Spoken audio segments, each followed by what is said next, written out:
Yeah, that sounds about right. All right, everybody, here we are, Losers and Learners podcast, back in the saddle. Your host, Jake the Machine Davis, and my special guest joining me right here in the Elite Pro Arena, in the center of the ring, the Red Prince. I think the name has changed recently to the Red Sire, I believe. Red Sire now, yes. Tjay Sykes. TJ, thanks for being on. And thanks for having me. All I right. can listen to that song all day, by the way. I mean, it turned out so good. I wrote those lyrics and it turned out fantastically. Now, if I can figure out exactly how to turn some things off here, I'm still pretty new at all this digital whatnot. But yeah, so first things first, congratulations. Just found out, was it today that you found out that you made the PWI Top 500? That is correct, yes. That's fantastic. Moving up a little bit on the list. I like that. I mean, for anybody that doesn't know, the PWI, the Pro Wrestling Illustrated Top 500 comes out annually. It's Pro Wrestling Illustrated, I guess it's probably the longest running currently publication, wrestling magazine on the planet. I remember getting it whenever I was a kid. And the PWI Top 500 was always the one that I went after. Like my brother and I just sat there waiting for that to come out every year just to check it out. But to me, I feel like now it's every bit is probably more prestigious because there's just so many wrestlers out there now compared to the way it was 30 years ago. But congratulations, fantastic. Thank you. I appreciate that. Do you remember the first person that was on the maybe top 10 when you first got it?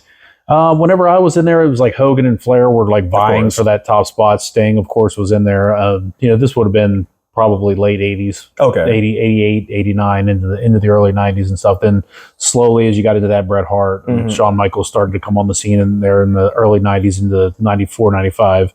But the new generation. Yeah, and then it kind of went from there. But that was back whenever it was like Demolition, Powers of Pain, all those guys in the little rankings in the back that had all the. Now you see Elite Pro there every now and again.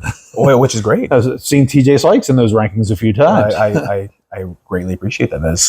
That wasn't always a goal, but like once it hits, it's like, okay, how do I keep doing this every year? And yeah, right. And it is. I may have already asked you already, but is that the first time you've made the top 500? No, I made it last year as well. Actually, Nice. A lot more accolades under the Elite Pro banner. So I believe they call that a streak. Let's get to the number three to five. Maybe let's call it a streak. That's true. Back to back, you could still say, he kind of lucked out. Yeah, 2026 might not be the year for me. Yes. It always amazes me because every time you have something cool like that, and to me, if you're a pro wrestler, that should be on your bucket list of things to do. And once you're on there, obviously it's another challenge to get on there again, and so on.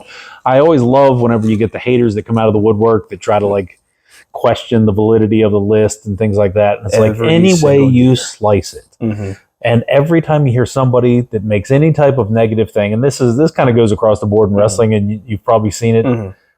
Typically, their name's not being mentioned when they're mad that there's a list of accolades of positivity. What I like the most, actually, is the people who will trash it every single year, and then the year that they actually get in, it's the greatest thing that ever happened. It becomes their profile pic on every Absolutely. All the thank yous and the congratulations go out after that. Like, thank you, PWI. Like, I never thought this would happen. Yeah. It's been my dream since I was a kid. It's like it turned into Shawn Michaels 96. Like, he finally found his smile. But I mean, so I guess moving from there, we should probably jump all the way back to the beginning because obviously we want to hit a huge, and we can talk about anything you want. It doesn't have to be wrestling just because we're in a wrestling ring. But it almost seems that it's the feel. I mean, how can you not? There's something that's extra cool about sitting in this arena type feel or studio wrestling that a lot of us grew up watching with no one here except for our technical staff, but with not having people fans can't see it, but there's so many people behind the camera right now. I mean, Losers and Learners has a pretty big crew these days. I mean, it started out with me stumbling through this and having to call for somebody to tell me how it works, and now we've got an entire staff. I was going to get catering, but I didn't think we should be chewing in the next couple podcasts. You'll get there. Eventually, I'll get. It's one step at a time. It's just like everything else. It's just like the wrestling business, one step at a time.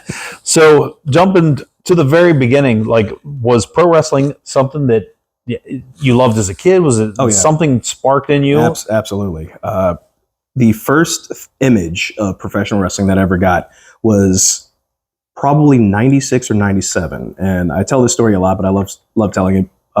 Obviously, you remember the old TV Guide channels, like like it takes like 10 minutes just to scroll through just a few. Yeah, you had no control. You had no control. You just had to watch. Like if you missed like the channel that you're supposed to be looking out for, you got to wait another couple minutes. Yeah.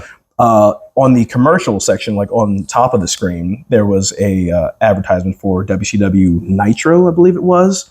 And the first thing I saw was Hogan holding the belt, Hollywood Hogan, saying this is where the power lies. And I'm just seeing all these explosions and everything, and him doing the whole guitar thing down the aisleway with the belt. I'm like, I don't know what this is, but that's the coolest thing I've ever seen so far. Yeah. So that would have probably been running into the like late 90s. I think it was 96. Like NWO formed 96. It probably at that point in time, probably 97. He had the belt.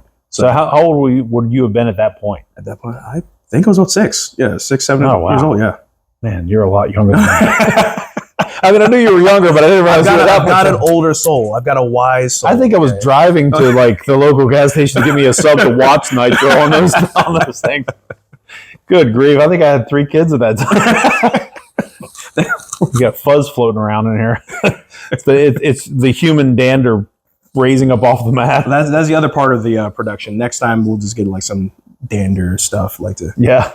Well, I had to move the training tonight to the Elite Pro to last night so we could get in here and take over. And the trainees are behind the camera right now, just eagerly waiting. Yeah, they're just sitting there with their gear on. It's like, God, I didn't realize we were going to have to listen to these guys talk. I wanted to get in here and take some bumps. Do a few more squats, please.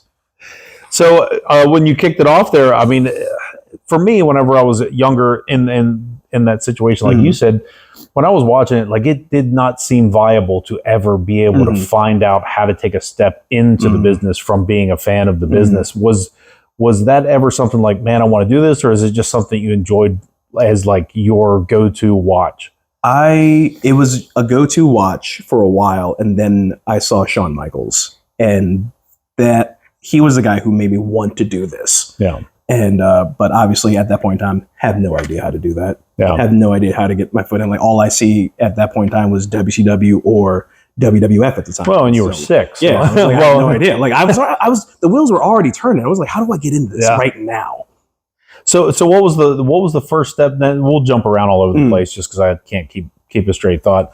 But so when was the first time? We'll jump all the way into whether it was your late teens into your 20s. Whenever you found out there was steps to take to actually get into this, or at least try it. Oh, you're gonna like this one then. Actually, it was so I started actually training in 2007-ish. And the first company that I saw, like I didn't know anything about independent wrestling whatsoever.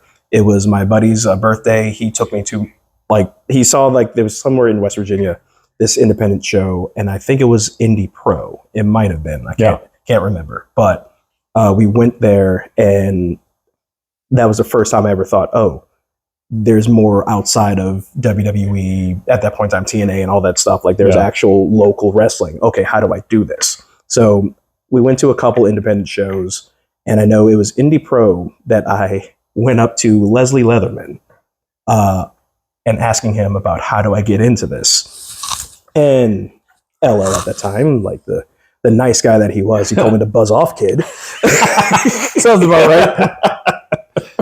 right. So I'm like, okay, maybe this is not for me. But I kept pushing and everything. Then a high school friend of mine was then actually dating someone who was in wrestling at that point in time, and got me hooked up with a. Leatherman's going to love the fact that he told you to buzz off. He told me to buzz off. And you would have probably been, what, 16, 17, 18? I was about 16 at that point in time.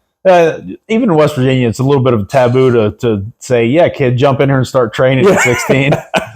I mean, there are exceptions, but I don't know what possessed me to go up to him, but it was during the intermission. He may have been the heavyweight champion at Indie Pro at that time, because he was. I went to the guy with the belt. It was him. Smart guy. I mean, yeah, because I mean, I think 07 or 08, we had a few different matches there, including a TLC where he got kind of bloodied up. So yeah, we would have definitely been in the mix for there, especially him. As the champion, so that makes a whole lot of sense. Oh no! Yeah. Go to the guy with the gold. Yeah, he has a belt. I am going to him, and he must have all the answers. All of it. Buzz off. That's the greatest piece of advice I've ever got. That's so good. Oh my goodness. So Indie Pro. So what was your next step from there? From there, like I was saying, there was a high school friend that I had who was dating someone that was in indie wrestling, and it brought me to this place called All Premier Wrestling over in like Winchester, Virginia, and I was just there like helping set up and everything, like going to this giant warehouse where they used to train in like the coldest conditions I've ever been in. Yeah. And just watching them do their thing. And this was kind of the infancy of that like stint of years. You had the House of Pain / the NWL National Wrestling League. Then you had MCW, in the Baltimore area. But other than that, there wasn't a whole lot of. This was like the start of a burst of upstart leagues, because it was basically those two in this region, and then they slowly started building the guys as they were leaving, and some of them good, some of them just guys that couldn't take it at those two, and then they decided to just try. Do you remember that name, All Premier Wrestling? At one point in time? Vaguely, but I never worked with them. I'm not positive because I never really branched into that like Winchester area. Right. There was a few guys from like that Indie Pro League at that point in time that would come through there as well. Yeah. There was a guy named JR840. There's a lot in that. Did I catch a niner in there? Yeah. I got a million of them. There was a lot of guys that came through there, and it was an interesting world, obviously, because I have no idea what I'm getting myself into. I just know what I see on TV, especially as none of us do when we first started. Yeah. Like how was it for you? Like how jumping in there, like what was your take? Like was it just a lot to take in at one point in time? It really was. We always talk about it because Leslie Leatherman, Tate Griffin, and myself all started at the same time. And when we walked in, and it was in the House of Pain in like the heyday of the House of Pain. So Black Hawk was there, the Grungers were there. So it was a rough and tough scenario, and everything from hardcore wrestling, hard hitting, that style that came out of there was at its zenith. So when we walked in, it was like, yeah, this is some rough stuff. It was funny because Grunger, Skank, and Black Hawk were in the ring doing a Four Corners of Hell match when the day we walked in to sign up. It was during a Tuesday show, and they're just sitting there mashing each other in the head with chairs and all this different weapons and stuff. I'm like, were you infatuated with that? Like, oh, this is awesome. Or because I loved it, and I was always very physical and everything, but it's like it's different when you're watching on TV, and whether at that time, like whether it's ECW or whatever it is, and then you walk in and you're 5 feet away from there because you literally had to walk through the door, go to the ring, go around the ring, and then back to the office. So like you're walking in front of the fans, everything, because there was no other way to get there. And this was set up in Hagerstown, in Hagerstown, the original House of Pain, and the Superior Pro Wrestling Training Center, and like you're right, like.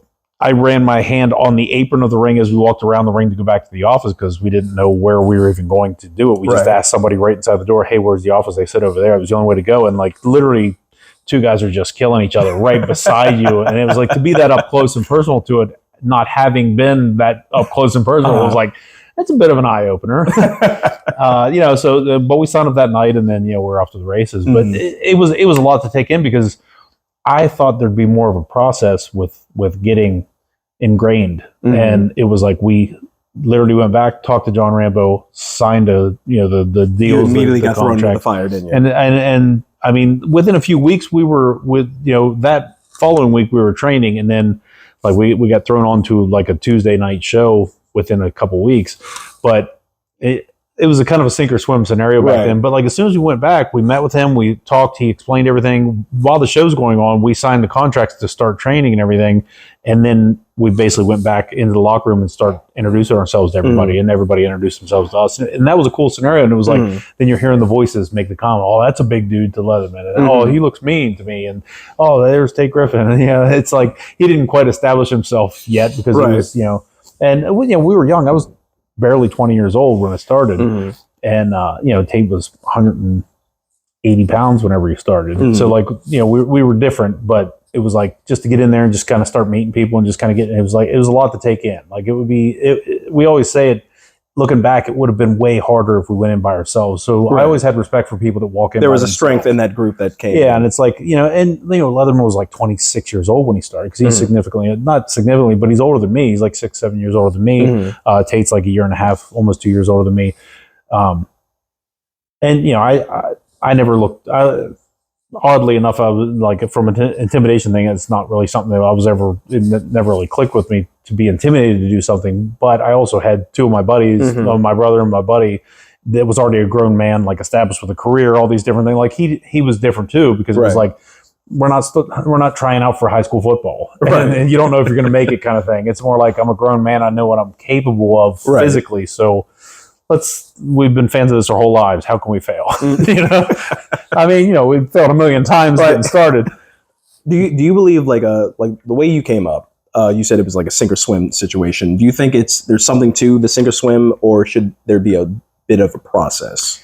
I think, well, to me, it depends on the circumstances, I think. And we took the model that we came up in, and that's what we try to implement, with the elite shows, with the weekly events and things. It's all about the reps. And it's just, obviously with the trainings too. But yeah, I mean, when we started, I think the sink or swim helps in a lot of different cases. I think that, looking back on it, it's always like hindsight 2020 kind of thing. Now I have a completely different outlook on it, because I'm like, people need to know what they're doing before somebody's safety's in their hands. Whereas at that time, but it was a different time in the business too, because it was about wrestling, it was about grappling, it was about holds and reversals and chain and that kind of stuff. I mean, there were some hard hitting things, there were a few high flying things here and there, but there wasn't as many high flying things back then. Right. It was almost 30 years ago. So there was a lot more hard hitting stuff and a lot less getting dumped on your head kind of stuff. Gotcha. And of course in that building particularly, because we had wrestled for, we'd worked for probably a year before we started going on the bigger road shows, different things like that in other venues. So there's a very tight knit situation where the ceiling was low and the crowd's right there, so there wasn't a lot of like, hey, I'm going to dive out on you and different opportunities like that. So it was a kind of a slow burn, I think, when we started it. But I think like we literally had like 3 trainings, and John observed what we were capable of. Then we had to go through the rookie drill that was like, back then, it kind of diluted down over the years, I think. But when we started, like it was fairly brutal with what you had to do. So what they did was Tate, Leslie, and myself went through the rookie drill. They timed it. The first and last times worked each other, and then the middle time was the special get, like not the special guest referee because they had no clout, but it was basically the guy that threw the stripes on for that night and was referee. So I believe Tate was actually my first match. Leatherman got second place, so and I got first, Tate got third. There wasn't a big gap in the times, but so Tate and I actually wrestled each other in our first match, which is kind of cool. That's pretty cool. Looking back on it now and all the different, the decades of doing this and the, everything, I can always trace it back to Tate and I had our very first match against each other. Something special about that. Yeah. And I mean, it was like literally like 2 weeks after we signed that paper on that show. Right. And then we're in front of the crowd and it was like, we thought we knew what we were doing. And like, not that it was bad, because we've been wrestling around in our house trying to emulate wrestling since we were children. But then, as the years go on and you watch that, 20 years down the road plus, and then I go back and like find an old tape and I put it in from like that first, couple months. I'm never like, do that. Why would anyone ever watch this? Like, burn them all. No, there is a lot that I'm like, I will never go back and look at. Yeah. Like, if I feel nostalgic, I'll remind myself quickly if I look at one of those videos and like, that's why I shouldn't be. Yeah. But I mean, you kind of got to lay the bricks before you can build. Yes. But yeah, to jump back, that whole sink and swim thing, like I think there's times where you need that. Like you shouldn't get a choice. That was the fun part about a lot of that. Was I like the shows where you didn't know who you were wrestling when you walked in, and you just go up to the sheet to find out. And that used to be a thing all over the place back then. Wherever you went and wrestled, it was kind of like you got booked. That was all you knew. Right. I mean, you might see an advertisement somewhere or something, but like even the internet wasn't that popular. It was still like web TV and things like that. But normally it's always like the headliners or like and then there was just like a few names like at the bottom, but you didn't even know what the matches were. So I kind of like that, because then you're walking in and it's like you're meeting people for the first time. You don't even have a chance to look them up, because obviously the internet wasn't huge. YouTube wasn't really a thing. So yeah, I mean, there was a learning experience in that, because like you're walking in thinking, well, what can I do? And then it's like, okay, now what can you do? And I got to figure that out in the hour before we go out there, And it was taboo to really sit around and talk about anything. Like there wasn't a lot of predetermination. There wasn't a lot of like, producing the match ahead of time, especially in that environment. Like you were trying to be a TV superstar if you talk to your opponent a lot of times in the back. And you can sit and chew the fat or something, but like if you were off in a corner, like walking through some stuff, like you see some people doing occasionally, boy, you got called out immediately by most of the locker room, you know.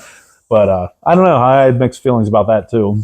It depends on the situation, I guess. It does, and I think it's where it's the core, but everybody's got to learn, you know? And that's what the sink or swim thing. I don't think lent itself to people learning at the same pace. Some people might be able to get out there and do it, and we had a lot of reps, but I don't know. I don't think saying you're not allowed to try to figure this out before you're standing in front of a paying audience a lot of times is maybe the best way to go. Right. I get that. But so to throw it back at you, I mean, I love talking on my podcast, but this is the Tjay Sykes edition. So I was going to use this platform to just drill you. I don't always get a chance to talk to you about all these things. So I have a lot of questions for you. I just like talking about wrestling. So absolutely. But it's always funny to me too. And I've had a couple of the people that are on here where it's like that. It's like you and I have probably shared 150 locker rooms. But we very rarely get to just sit around and talk about things that aren't about the show's tasks at hand. Right. You know what I mean? Absolutely. Because there's usually either I had a match or, especially on like the elite shows, there's a line of people that are standing behind you when I say hi, waiting for information they need. So we typically don't get to spend a lot of that time, and because we kind of go separate ways after the shows. Different directions, and to get where we're going, like there's not a lot of hangout time. So this is actually great. That's what I was saying before we kick things off. Like it's an undisclosed amount of time. We can literally sit here since it's my building, Tate and I's building, and it's our equipment, and we're just here. and I like being here. I think in the past couple of years, like probably since I came back to Elite, like we've had more and more conversations, which is what I've liked. But this is the platform I need right here. There's a lot to talk about. It's fun too, and I've kind of figured that out too. That was one thing that grind my gears for a while, and it wasn't a reason why I kind of stepped away from wrestling. Obviously, there was injuries, just getting older age, all that kind of stuff, and there's such a great roster coming up. It's like eventually I'm like, oh, I don't have to do this anymore. My biggest thing was about it was that when you're behind the scenes and you're on the card, to me anyway, you're either doing a disservice to your match or you're doing a disservice to everyone else's match.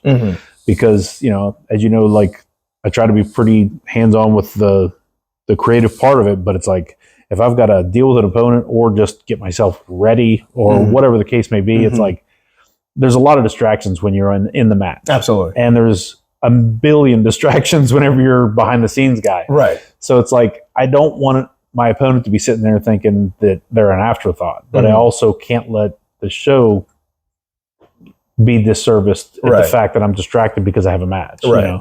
So that was always a hard juggling act for a long time. And then once I kind of stepped away from that, it was like, man, I love being in the ring, but it's so much more palatable to do one or the other. Right.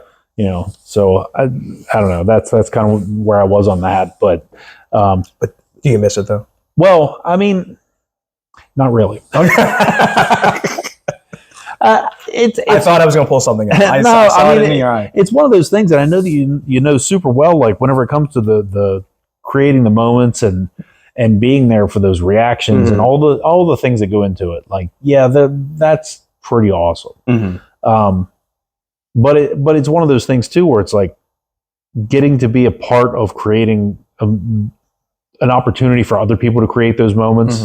Like to me, if there's an idea that Tate comes up with, I come up with, we filter to get to a goal, and then we can relay it to people, and then they can reach the goal or surpass what our hope was. Just make it even better than what you thought. It's like as soon as they can like exceed our expectations on an idea, it's like, man, that's so much cooler than if I just went out and did things the way I wanted. Because there's a lot of times where I'm chomping at the bit watching people in the ring, and I'm like, man, this is how I would have done that, or man, this is what But then it's like, a lot of times, and you've been in that position a million times where I've been sitting there going, that's so much better than what I even hoped. Because the way you execute things and elevate your opponents at the same time. And it's like, oh, it's so good that I get more satisfaction watching other people exceed my expectation of what it was than what I would have done in my own head. You know what I mean? Right. I definitely get that. But so when it comes to that creative part, and we'll get to it because I know that you have some hands behind the scenes in another organization. I have no idea what you're talking about. Well, eventually, dabble in whatever you want to talk about to any extent that you want to talk about. Because the kayfabe's out the window these days, haven't you heard? We can talk about whatever you want to.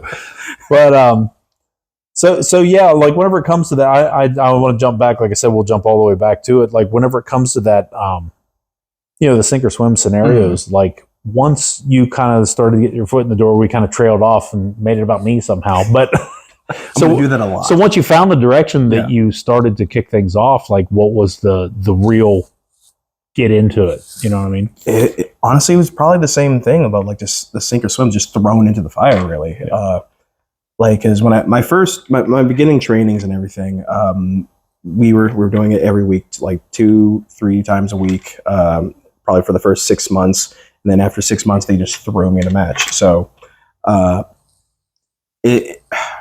looking back, I was in there with someone who was the same skill level as myself at that point in time. So it's not the greatest match, but just happy that you had your first one. Is this for the match or in the training? This is in the match. So I'm training with the same person that was my first match. So like I said, it wasn't great, but I was happy to actually get my first match and everything. And from there, I didn't have a training school at that point in time that I can go to. So a lot of it was training like before shows, or if someone could like sneak me in somewhere to like, get some that was a huge thing too for a long time, was set up early and then get in there, and then you have a whole room full of people wanting to get in there and grab a corner to stretch out and move around just to see how a ring feels. The only thing that sucks about that is if at that point in time you're only wrestling once a month. Yeah. So that was always the hard part. And training schools at that point in time, if there were any in my area, thousands of dollars that I do not have. Yeah. Strange enough, the first place that I applied for it that was an actual training school was Elite Pro. Really? Yeah. And I sent this long, heartfelt message. Leatherman didn't know that, did he? Tell you to buzz off? He did not reply back. Whatsoever. I feel like Leslie Leatherman has it out for you. Like he's trying to bury you before you ever got started. I can't wait for him to hear that. It was like, so at that point in time, like I was living with my mom and everything, and like I had her like look at like, is this professional enough? Like look at all the errors. What can I do to make this better? Because I'm at this point, like a job resume. Yeah, I'm like 17 at this point. 16, yeah, still like 17 or whatever. And I send it out, hear nothing back. Well, Leatherman didn't usually field a lot of that stuff. That was mostly tape, but it was. We were also very adamant about being 18 to train. So it was probably something that was just kind of shuffled to the side and like, they'll respond in a year whenever they're of age, because we were very leery about even dabbling in any of that. Now there's variables. You should say that, because I did the same thing a year later. Still nothing. Still nothing. I got absolutely nowhere whatsoever with Elite Pro. I'm like, I want to go there. It blows my mind too, because Jason Raditz and Eddie Page both have told me stories of that, like as we were kicking things off in those first couple of years around 09. It was June of 09. Well, it was actually earlier. It was like March of 09 when we started the training center, and then our first show was June of 09. But like they had come in and basically like said they came in like during a training and met with Tate, had set up an appointment for them to come look at it and everything. I don't remember talking to them. Like they said that they came in and talked to everybody, kind of met everybody, whatever. And I don't think that it was anything that led at that point. I think they ended up going another direction and training. I think they like dabbled going down to research like the House of Pain at that time, and it was a different, completely different scenario. Covey Pro. That's where actually I met those guys at. And so there was a generation of you guys that ended up being phenomenal workers, and everybody was kind of coming in, but everybody was new. And it was like, it always blows my mind in these stories, because to see the timelines that are like coexisting, but we're in different places. So like I was at that point probably 11 or 12 years in, but we were kicking this training center off, and there was a lot of different things going on. Anna was wrestling a lot of places on the weekends while we're doing the training center. But like when we kicked the training center off for the first probably 2 years, I was at the training center like 7 days a week. Like I was there because the first crop of people we had. So like I was getting kind of worn within that first year. Right. So there was a lot because I was wrestling on the weekends. But I was also literally like showing up to the training center at least 5 or 6 days a week because there was different people in the first, like we had like a class of like 10 or 12 people to start, but like everybody had different days they could be there. And I was like, well, I'm just going to be there every day. And then whoever shows up, we'll just work with them. Some days it was 1, some days there was 10, you know, and it varied, but I was literally like there every single day. And I was like, so I was just in a fog for the first year. I got you. But I love hearing these stories because like everybody's talking about that when they came in, they had conversations with me or whatever. And I'm like, I have no recollection of any of those stories. So wow, the Tjay Sykes and the wild cards all got dismissed by Elite Pro Wrestling. Yeah. Can we all just put it on like double L, please? Like, Well, I just feel like somehow he had his hand in it. He was right there, and especially in those early days of kicking things off at Elite, he was right there in those training centers too. Like he was in there all the time. So it's kind of funny just to think.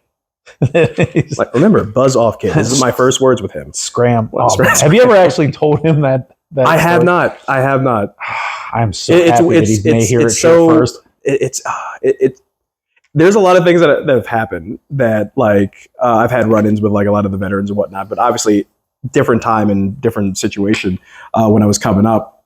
I don't say anything because like now I know them and I know their personality. It was like, there's no point in bringing this up. Yeah. Or it's like so much time has passed. It's like you don't know somebody's name, but now you can't ask them their name because it kind of sounds like you're still holding a grudge or something like that. Because I'm not gonna lie, like when he told me to buzz off, kid, that kind of hurt. I mean, it sounds like it hurts right now. And as far as I'm concerned, I hope that Leatherman feels like it hurt you for the rest of his life. That's fantastic. So as we're moving in here now, I'm curious at who you had around you as you're getting to where you're like starting to get matches under your belt now, like getting a first match or trying to just figure out how to do this more than once. Like once you get to the point where, you know, you're kind of like, okay, well, let me start here. Did you start with that league? Did you start just working primarily with that league to start, or was it like, okay, I had a match, let's just see where I can go? No. So the All Premier Wrestling place that I told you, like I was training there, all that, helping out, and then when I'm getting close to it, they shut down. Yeah. That weird. And there was this depressing period because I'm like, I don't know how to do this again. I'm like, I have my foot in the door. I tried to make connections, but a lot of people were kind of closed off at that point in time. Didn't want to really do anything. So I'm like, how do I do Oddly this enough, there was a whole lot of people that were scared that if anybody else started, they were going to get passed pretty fast. Yeah. You know, like you said, there wasn't a lot of schools around and, you know, it was a chunk of money. So like people had to be pretty serious about it, but there was a lot of people that were kind of floating in the shadows that were doing like these kind of, for lack of a better term, independent training type things where like if they had access to a ring, they could, you know, charge people a few bucks without charging like a them mad fee or some sort. But unfortunately, things like that happen, and it's kind of happened like that forever. It's like, well, okay, you can train, and then all of a sudden it's like, you know, a tumbleweed goes by, and the smoke of the ring just kind of fades away. Like it was, I try to not like be really upset about that, even though it hurt because that was the first go round. Then there was a few other companies that were coming up and like they were doing trainings before shows and everything. And I would show up for one show just to try to get my foot back in the door. They shut down too. It was all the way up till I feel like Leatherman was probably making some calls. He's like, do not bring this kid in. I don't know what it is about him. Please keep him away. He wants this just bad enough that I don't want him to have it. And then like actually the actual point where I actually started getting somewhere with it was Nick Tide. Nick Tide was a substitute teacher in Boonesboro for quite some time. I don't know if he still does it or not. But one of my friends that we were training with was his substitute teacher, and he asked him about wrestling, and then he brought us into SWA to help out and like kind of just restart once again, just trying to get our foot in the door. Yeah. Luckily, they stuck around for a little bit. Yeah. So that's where the ball really like started going. Yeah. So that's when you initially met Mike. Yes. Mike Haig. Yeah. I met Mike. Man, it was way back in the House of Pain days, because that's the first time I had ever met him. This would have been early 2000s, very early 2000s, probably like 02 maybe ish. And he came in like primarily as a manager. I'm not sure how. I don't know if he just reached out and just tried to get his foot in to be a part of wrestling because he was a wrestling fan. Right. I'm not sure the relationship that he and John had business wise or anything. Like I knew that he came in and managed, but I don't know what else. I think at some point he was a little bit in the conversation behind from a office financial type standpoint in certain shows. He did give money for different shows and whatnot. So I think that whether he was sponsoring certain things, just kind of help funding thing, whatever it was, he's always been generous like that. And when it came to wrestling, he was willing to invest in things, and it was great. But I got to work with him a lot as a manager, usually on the opposing side is Leatherman and I doing the Heilman thing. So it was always fun to work with him. And then I know at some point, whenever he kind of branched away from John, well, not John particularly, but the House of Pain, the NWL, those things. Blue Ridge Summit was the fire hall there was the venue that we would run a lot of shows. And I think he was the link to get us into the fire hall because of his restaurant there. And, he had roots there. And I think that was when we got into there because we did a lot of shows like in Newville, PA, and Greencastle, and they're all kind of those surrounding towns out there. That one strip of town. Exactly. It was literally like several X's in between, but it was Blue like Ridge, Waynesboro, Greencastle, just all of it. And you just start hitting them all. And but the Blue Ridge Summit, I'm assuming that's where once Mike broke off and decided to kick his own thing off, is where Summit Wrestling came from. Because I think that fire hall was where he ran primarily when he first kicked things off. That was his first maybe 2 years. That was in Piper's Pit in that building. I have video of that. It's fantastic because I ran into a couple different clips on YouTube that I've seen before. But I acquired that entire Piper show about a year ago from someone who was there and still had film of that somehow. And I have everything from that show. Yeah, I mean, that had to be, now it's probably been 20 years. Yeah, it was 607, something like that. It was maybe? June 06. June 06. I'm supposed to have all this history of SWA in my head. Well, I guess it would have been because the 20-year anniversary of SWA. We can talk about that as much as you want to. SWA with their 20-year anniversary show coming up. It's November 1st, I believe. That is correct. Yeah, and Mike Hay right at the helm still after all these years. There's something else special that's happening on that show too. Well, there's a lot of things that special. I've seen new things coming up on that show all the time. Right, but there's one specific thing I feel like should mention. You are now going to be an SWA Hall of Famer, and it's such an honor to be inducted into that Hall of Fame because I mean that's like we said a 20 years anniversary coming up, and I got to be there right from the grassroots of that organization, and obviously with Mike being the pillar of that organization and getting to work with him when he started in his career at the same time, right after I was starting mine.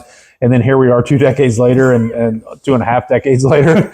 And, to have that honor for me, I'm super excited about it. It's one of those things. It's obviously I initially started in the House of Pain, but it's so fun to go home again. And those kind of scenarios, it's almost like walking back into your old elementary school and being able to just kind of look around and be like, man, this is memories that were fun. I always love doing that, and I'm super excited about it too. And it looks like the card's really shaping up too. It is. It's looking to be really good. Obviously, it's always putting together a show and getting to show day is always stressful. At least it is for me. Yeah. Just trying to let's get through it, and November 2nd, I can just breathe finally. Yeah, and and that's usually when it is. Just start exhaling. It's like. But and I wanted to kind of touch on that, and this is obviously as much as you want to talk about it, but you do have some hands in the behind the scenes on that. That is correct, yes. And it's always interesting to me whenever you have promoter roles, booker roles, different things. I am a firm believer that you need to have more than one set of hands. Yeah. In any endeavor when you have that many people. It was a line my dad used to say way back. When you have a group of people all thinking the same, I'll show you one person doing all the thinking. Yeah. It shouldn't start with only one person because that is one person doing all the thinking and it doesn't always relate to everyone. Right. So I think in that scenario, it's when you can have different things, and I firmly believe that's why, Elite's had success because of Tate and myself, and we have different opinions about almost everything. Right. But and Leslie Leatherman for a long time was right in the mix there too. So we had to go in 3 different ways. And then we've always been receptive to other ideas and just putting them in there and throwing things against the wall. But you had a blueprint to start off. Like you kind of had an idea where you wanted to go. Like and after that, give me what you got. Like after that, so usually it kind of was, and it kind of had the we may have the final say, but like there's so many ideas that go into getting to one idea. Like I've known you to like for quite a while now, and like you haven't been just like, no, this is my idea, this is what I want you to do, shut up about it. Like you've always been open to it, so like that's what I've always respected about that. Pretty rarely do I ever dig my heels in on anything where it's like it can't be changed. Is in the world of wrestling anyway, because like I tell people that all the time. Like it's not about like I don't have all the answers. Like I'm still trying to figure out the questions, and 27 years later, but it's like it doesn't really matter who it is. A good idea is a good idea all day long. It doesn't matter if it's somebody that just started that happens to stumble into an idea, or if it's somebody that's done 30 years worth of great work that's like, hey, try this because it worked for me here. I'm open to any of that stuff, and whether it fits is a different thing. Like everybody can have a piece of the puzzle. It might not fit here, but like put a pin in it and we'll use it eventually, or a version of it, put our own stink on it. Ideas can come from anyone. All experiences. I understand like a lot of them probably in the younger years they're kind of wild ideas, but let's see what we can do with it. If it doesn't fit here, like you said, put it somewhere else, but and always be open. Yeah. And I mean, like because there's a lot of things that we've shot down over the years that, because and it's not like that everywhere. And there are a lot of great leagues out there and stuff like that. My biggest thing is I never compare what we do to anyone. Like the only thing we ever look at as far as other organizations is our guys that are traveling elsewhere that work under our umbrella. Like we need to know everybody's dates. Like, we understand when people are running, different leagues are running their events. So we're not stepping on their toes, but mainly you're keeping to your product. Yeah, like we never base anything around that. Yeah, and because it's like our product's going to be our product. I don't want it to be a reflection of what someone else is doing or trying to. The greatest thing in a negative way that I see is when you see people use other organizations. It's not like it's exclusive. It's independent wrestling. There should not be exclusive wrestlers on the independents unless you're under some type of contract. Right. But in that way, like you have organizations that will use people that are prominently used elsewhere and use them as less than stellar so they can feel like it's a reflection of my league's better than your league. And I'm not even saying it's about us and anyone else. It's just in general. I see it all over the place. Yeah. It's like you could take, because somebody that happens to be a champion at X league, Y league ends up, having them lose in match one against a rookie or, or something. And it's like, oh, well, if he's losing in match one and he's the champion of that league, our league must be so far above that league. It's like this weird pissing contest, especially if they're like in close proximity of some sort. Like if this guy, let's just say this guy's your champion and it's working, like whatever it is, like he's bringing people in, whatever it may be.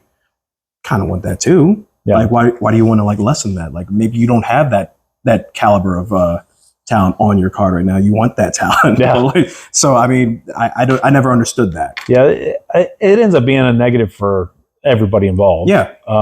And then a lot of times you'll see where the leagues start being like, okay, now I don't want you working here. I don't want you working there. And then it becomes this weird, well, I'm not working for you if I can't work here. And then, and there's just so much drama that goes into it all. And that's why I'm like, you're not paying me. I don't want to know about any of that stuff. Right. But to jump into that though, in SWA, again, you tried to take it to me. I'm going to throw it back at you. That's fine. But when it comes to that, and you don't have to go deep into what all your roles are there, but whenever you get behind the scenes, if you have a hand in the creative part of it, like what was your steps to take that role? And were you asked to take that role? Was it something you wanted to do and you said, hey, I'll try this if you will let me, So SWA is my home. Like it's where I started off. It's the place that gave me like what I like to call it gave me everything. Cause like I felt like throughout that year of like things shutting down and everything, there was nothing there. SWA like to me was there to save me. And like the first thing that Mike Hay ever said to me was sell 4 tickets, you're on the show. And I didn't speak to him for like 2 months after that until the next show. And then Is that because you were trying to push those 4 tickets? oh yeah, I was. I don't know 4 people that'll come to this. Like I sold 14, so like that. So then he's like, okay, There you go. now we can talk. Yeah, he asked me. It was probably SWA took a break. I left the company for a little while, and they were still doing their thing.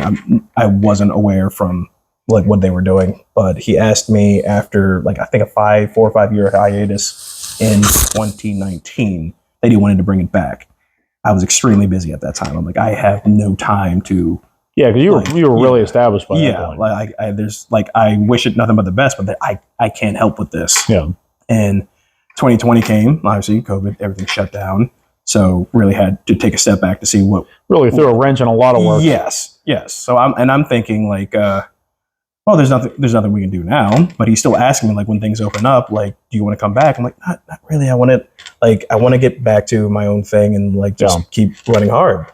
Well, especially as a card topper, and by that point you obviously were probably everywhere you were like you're booked out pretty far. Yeah. So it's kind of hard to say, yeah, I'll jump in there, and then it's like, oh wait, there's no dates. Like, I was still like hesitant. I'm like, maybe things will open up soon. Like if everything just goes through quickly, like I don't want to commit to that right now. Yeah. 2021 came around and like he just caught me on a good day, and I'm like, you know what? If we're going to do this, I want to do it to what I call the right way. Like, because when I first started with SWA, there was a lot of things that I wasn't really fond of in those beginning years of like, I felt as though I was the only one that really cared about pushing the product and just helping guys and everything, and like maybe the level of talent, whatever it may be. There's a system that I want to use to get SWA back to where it used to be, or at least somewhere along that area. But I always looked at SWA as it's a stepping stone. It's not going to be like this big organization that travels everywhere. It's a place for people to work, hone their craft, and do the thing. Like it's not supposed to be, say, like an elite or something like that, but it's going to be a quality product. That's all. The only thing that I really wanted it to be. So that was like my main thing. Like if we're going to go this route, just please follow my lead. I think at this point in time in my career that I have a few good ideas that I can put to good use and made the connections that I needed to make to at least get us on the right track. So that's where all that came from, 2021. Yeah. And there was but a lot of places I went to, there was at least some aspects, if not across the board of, the inmates running the asylum a lot of times, unless you had an established worker, like in John Rambo's situation at the House of Pain, he's the one making the calls. Nobody's going to just go off and do their own thing and not be held accountable if they did, But there was so many leagues that I would go to. And then this is not just in this region. This is the Carolinas. You go up to like Philadelphia, New Jersey, and like people were booking their own stuff, their own angles, their own matches, their own finishes, and the promoters just happened to be the one paying for it. Yeah. I'm not saying that was the case in SWA, but there were times where there were people that it's okay for you to say that because there was. I mean, like in those earlier days, like before that hiatus you were speaking of, like in those early days when I was there were times where I would see that kind of stuff. And Leatherman and I had so many reps at this point that from where we came from that, we had a good grasp on what we did and how things run correctly to execute a good, like you said, you wanted a good product. But when you see a lot of things, there's only so much control you can have when you're there as strictly a talent and you have nothing to do with the office or whatever. But you'd see it there, you'd see it all over the place. So really, it definitely wasn't exclusively there, but there were a lot of people. And I think usually it's just like a learning experience of figuring out who the proper talent to have there is and who the people are that are going to be a problem like that. And, I think at that time, because there were so many inexperienced promoters, they just didn't understand how to run a locker room. I think that was a big part of it. And I'm still learning. Like there's still always like things that like I can't account for. I try to kill all the variables that could be like against what I'm trying to put out there, like as much as I can, but obviously stuff always happens. Yeah. So like still learning, still growing and everything. But as long as I'm still willing to grow and like keep pushing forward, there's nothing that's going to stop me from this. Yeah. And I think too that a huge thing, and this was from, for me personally, like in the ring. But like I've found that a lot of the same mentalities kind of go across the board in every walk of the business. I learned as much from seeing things done wrong than things done right, probably more. And I always had at least a good compass on noticing those things even early on. I remember one time I was wrestling. It was early in my career. John Balsamo and I, and there's nothing against John. He was a good worker, good amateur wrestler and stuff. Had a little bit more experience than me when we started, but we got booked. I mean, I was not kidding. I was probably 3 or 4 months in, and we got booked to wrestle the Rock and Roll Express at Northern High School in Hagerstown. It was one of the first bigger shows that I had been on, and like I said, it was the first couple of months that I had been training or whatever. It was like obviously one of the first times I had been in there with like a big name talent. But it was like arguably the greatest tag team of all time. And I'm like, okay. So then we go out there and like, my gear isn't great and all this kind of stuff. I'm new. I just don't want to screw up. I want to look like I belong. We got out there. So anyway, John was super nervous. And like I said, he had a little more experience than me. And again, I'm not trying to, crap on him, but like I said, I'm 20 years old, so inexperienced, so green, but I'm watching him and his perception of what's happening and how he's digesting it. And he's just nervous as anything. Then he gets out in the ring and he overcompensates, and certain things that he was doing he was trying too hard. And, I think they gave him a double backdrop and he ended up going all the way over and landing on his feet and then on his butt and, things like that.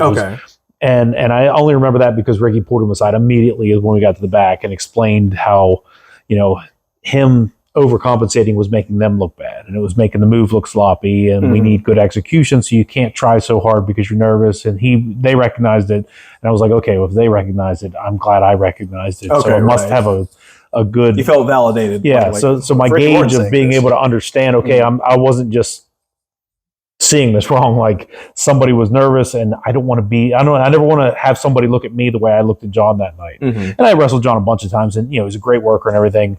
And the years things, like we had a lot of great matches and stuff like that. So it's nothing against him. It's just he was young too, and he was nervous. But it was just one of those moments and learning experiences early on that I was lucky enough to have, because I didn't have to be the John in that situation for somebody else to be the Jake seeing it.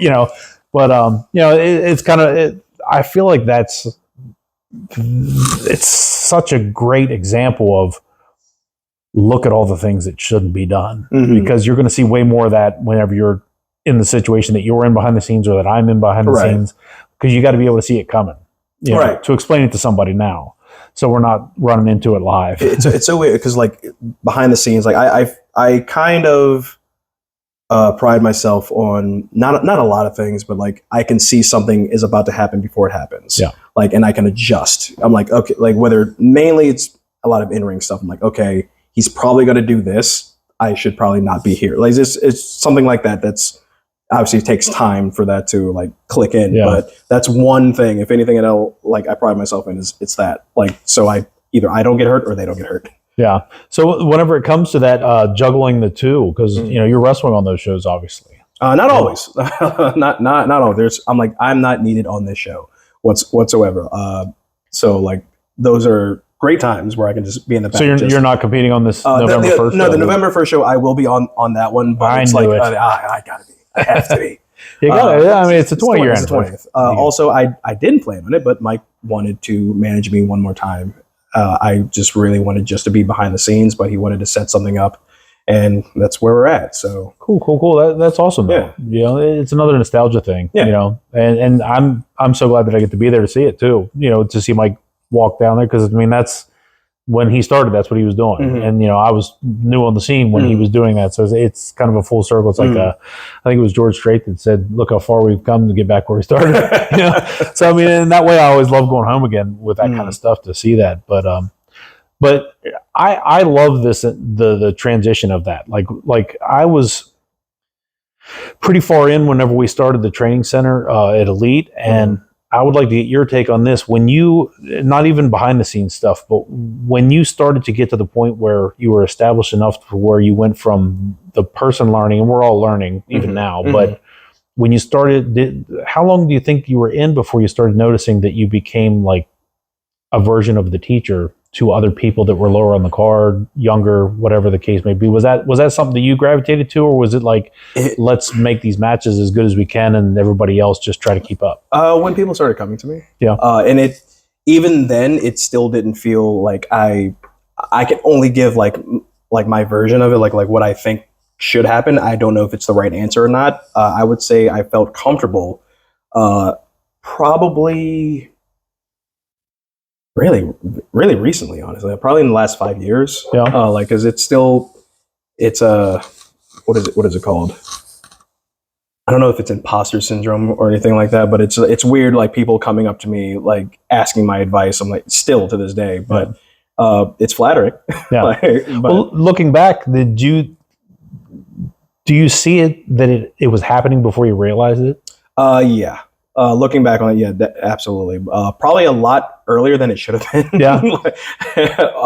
Even then, I was still nervous giving my advice on something, but it's not something I don't think I'm going to get used to, at least right now. Maybe ask me in another year or so. Let's see what happens.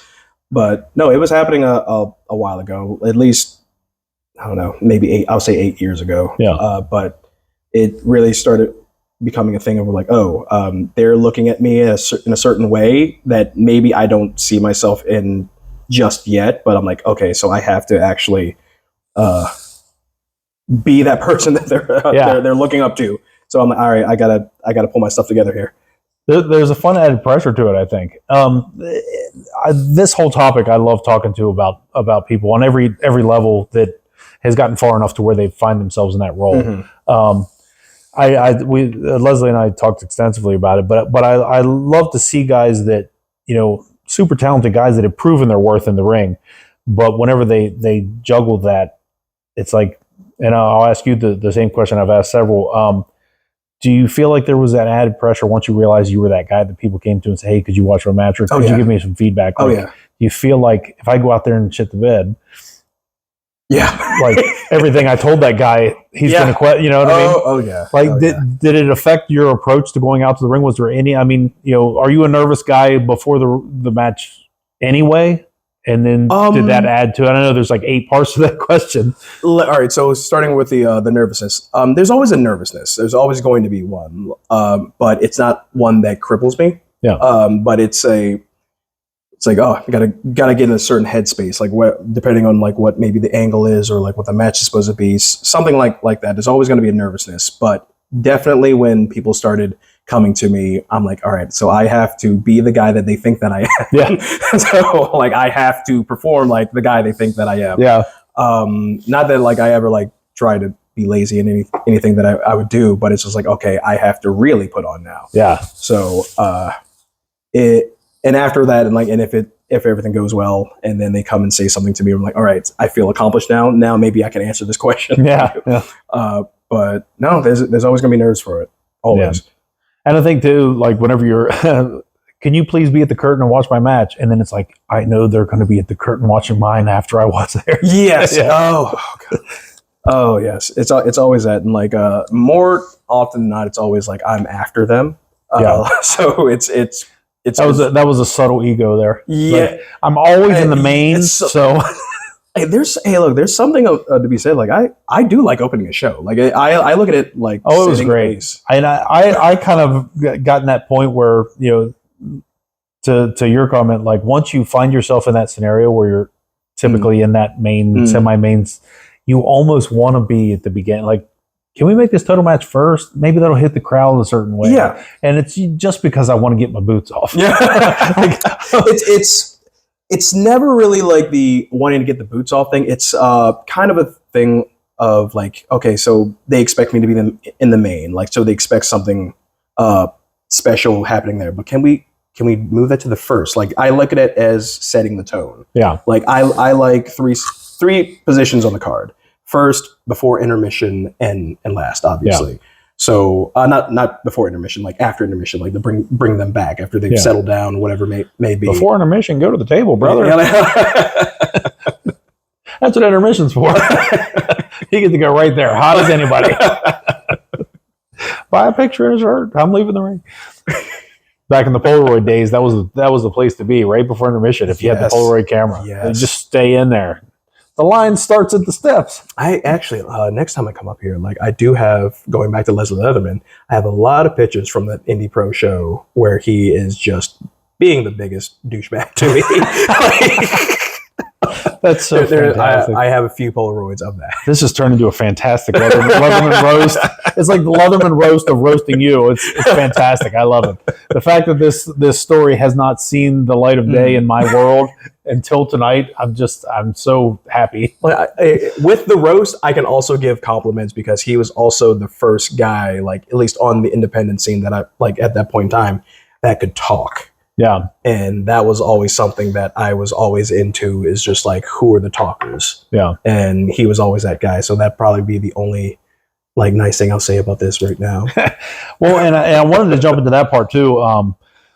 Now that you mentioned it, when it comes to the talkers and stuff like that, like you have, especially in recent years, you have such a theatrical way of presenting yourself in your character development. And like, I know you went through different stages throughout your career, and we can jump back and talk about like the Michael Jackson era of Tjay Sykes and different influences and things like that. But when it came to the present and, within the last probably 5 years and technology helped that too, because you were able to put out some great promo videos where you could take some time and, let your storytelling play out in a more theatrical way. Like what prompted that? Was that something that took you a while to come up with, or? It was something that was in my back pocket for a long time, because like at a certain point in time, I can consider myself like a career good guy. It really didn't take shape until I turned. Yeah, and then it was I could do this with the gimmick that I had at that point in time, or I can just hold off a little bit. Like I still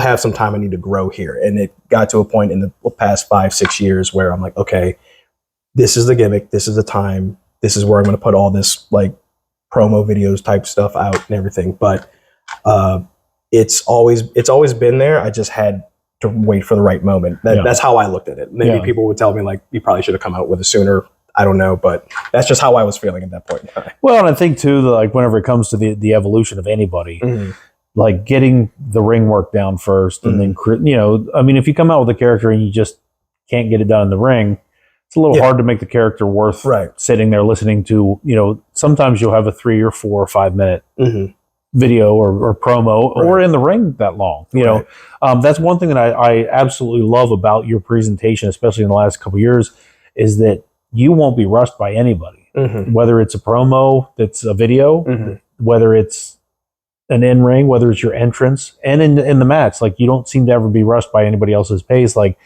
whether you're the ring general or not, you do Tjay Sykes. Yeah. Like, and I love that. I love the fact that when you come out, they don't get to see you come through the curtain until you're ready to come through the curtain. There's never that sense of urgency in the way that looks like it's not on purpose. It's funny, like, because that I started thinking about that myself, of like, I want to do it on my own time. Yeah. And there's something I say to myself every single time, like with this new gimmick and everything, right before I hit the curtain. I won't curse, but F them. Yeah. I'm going to do what I need to do. Like, so I'm not sure if I've ever heard you curse, but you can say whatever you want on this. So I already put the disclaimers on there. You can say whatever you want on here. I had Leatherman and Gallows on here. So Gallows is going to go. Like, I mean, he's going to do whatever he wants to do. I almost had to put like an NC-17 rating on the Gallows episode. I know. I'm going to be different. All right. I'm not going to swear on this, but you know that what I'm implying. No, it's F them. Like, I'm going to take my time. I'm going to do what I need to do. I'm going to be the biggest D-bag I possibly can, and making them wait, they're not going to like that. So I'm going to do things that they're not going to like.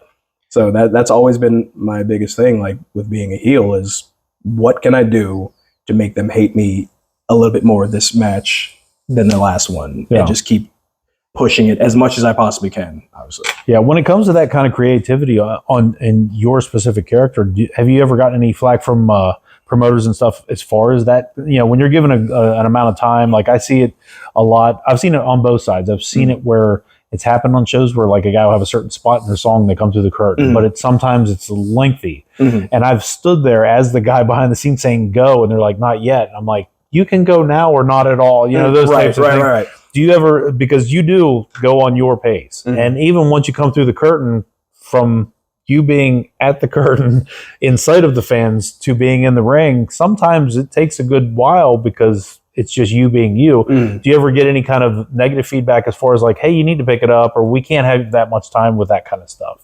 Probably in the beginning of it. From the quote office. Oh yeah, probably from the beginning of it when I first started doing stuff like that. But I'm like, you booked me. Yeah. You knew what you were booking. Like this is what I do. So a lot of the times, like companies would vet me and ask me like what my character, what I would do, and stuff like that, and I kind of lay it out to you. Yeah. This is how I move. This is how I do things. Like if that's an issue, I understand. This is your show, but this is what I've already told you. Yeah. So. A couple times, and it just got to be a thing. Like this is what TJ does. So yeah, that was actually a line of questioning I never thought of as the behind the scenes guy. Like from a booking standpoint, is to dig that deep into what people do beyond between the ropes. And when it comes to the structure of an event, it's like if I have 3 or 4 or 5 people on an event that have their way of doing, like there's a weird dynamic there of I need this and they bring this. I didn't ask, so it's not like they're doing anything wrong necessarily, but it's not we're not fitting, you know. But it's also a thing. I look at it as what is everyone doing? I'm going to do the opposite. Yeah, like I do not want to be the same on any show that I'm on because like I feel like that helps me stick out. That helps me, like just show who Tjay Sykes is like in those moments. Like if they're going left, I'm going to go right. Yeah. If they're going right, I'm going left. I don't want to stay in the same vein of what they're doing. I want to be different. Yeah. So to jump back into those early days, I made a quick mention of it, but the Michael Jackson-esque Tjay Sykes that we got there for a couple years, is that just because it was something that you were, obviously a huge fan of him, and it was a comfort zone for you to do that, or is it just something as an homage? Or it was an homage. Yeah. So my initial, all right. So my initial idea for a gimmick, obviously coming up, like I am a kid from Baltimore. I'm a street kid. We'll call it what it is.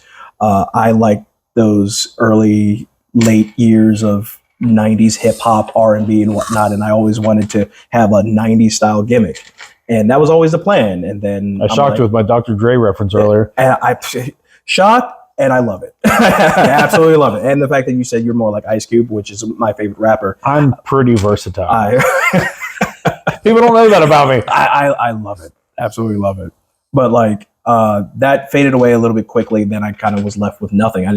And my debut in SWA was coming up very quickly. So I'm like, I have no idea what I'm going to do here. And unfortunately, MJ passed. And it was like a few months before the debut. And I'm like, okay. This was my guy. Like I love that, and I just wanted to do it for one time, really, and it caught on, and I just kept on doing it. I'm just trying to find different things. It wasn't supposed to be I am Michael Jackson. It was just like this is an homage. Like it had a tribute to it. Yeah, and there was no one else kind of at that point in time doing stuff like that, having fun with it, and that's what I wanted to do. Like. I was really comfortable being the good guy at that point in time. I really wanted to be liked. This weird need to be liked at that point in time until life got me. Life jades us all of us. Michael included. Haters gonna hate. Oh man, and like that was sitting right there. So I took that and just ran with it. Yeah, and I was just trying to evolve it like throughout the years and everything because I didn't want it to get stale and everything. People were still having fun with it. Yeah, but came to a point where I'm like, I do love this gimmick. I have no ill will. It's what got me to the dance. But it's time to move on from it. I don't want it to get stale. I want people to keep talking about it like they have been. Yeah. So it was time to move on. Yeah, and I think because you did. And kind of left it in the past and never revisited it, never went back to it. Obviously evolved into what you are now. It has its placeholder in your history. Like it doesn't fade away. It's not something that you like. I don't want to talk about it, but it's not something you're going to turn around and go back to. Right. I'm not saying that it couldn't be done. It would be a one-off. It would be. But that's all time. we need to do. It would have to really be a situation. Yeah. Where it's a special thing and it's its own little thing, it doesn't go any further than that. Yeah. Like, well, and you said it best. When you're having fun with something, it's easy for other people to have fun with it. Yeah. Like, when you're staying true to it and you're just all in. Mm-hmm. I think it's probably a better way to put it. Like, there's kind of an infectious quality to that. Like, and it goes like that regardless of the character. Mm-hmm. It's like right now, when you believe that you're the best one in the room, everybody else is mad because you believe you're the best one in the room, Mm-hmm. and they don't really have an argument otherwise. Right. So when you give them that, and then you prove that, and they can't argue that, they're invested, Mm-hmm. whether they want to be or not. Right. Because now it's the age old. They will buy a ticket to see you get your ass kicked because you have proved to them you will not. Mm-hmm. That's so it doesn't matter. Like, obviously it matters, but to an extent. But it doesn't matter who gets fed to you. Mm-hmm. I want somebody to beat him. I don't even care who it is. Mm-hmm. Somebody's got to beat him because he's just so sure of himself. I take that from another one of my heroes, Muhammad Ali. He's like, he was hated back in his day. Like, as long as you're paying your money for a ticket to come see me get beat up or whatever, I don't care. And to this day, one of the greatest showmen ever. Absolutely. Because you believed every word he said. You believed he believed every word. There's so much little isms that I've taken from him, and it's hidden in almost every promo or something I do in the ring. Like, it's always there, like every single step of the way. Like that he had it. Yeah. And to take that kind of confidence, but then turn it into what you do, because like I have this conversation with a lot of people when it comes to the promo part and the wrestling part, the production of your character and presentation. Like, I see more times than not, the promo is not the guy in the ring, and the guy in the ring is not the guy I see in the promo, and they should be the same person. And I think that probably as good as anybody I see, and even as much as on television, I think you execute that as well as anybody I see, because it's not an easy thing to do, because like doing a promo is awkward anyway, especially when it's like a whole locker room standing behind a camera watching you do it backstage for whatever production you need. To me, doing that in backstage is harder than doing it in front of the audience.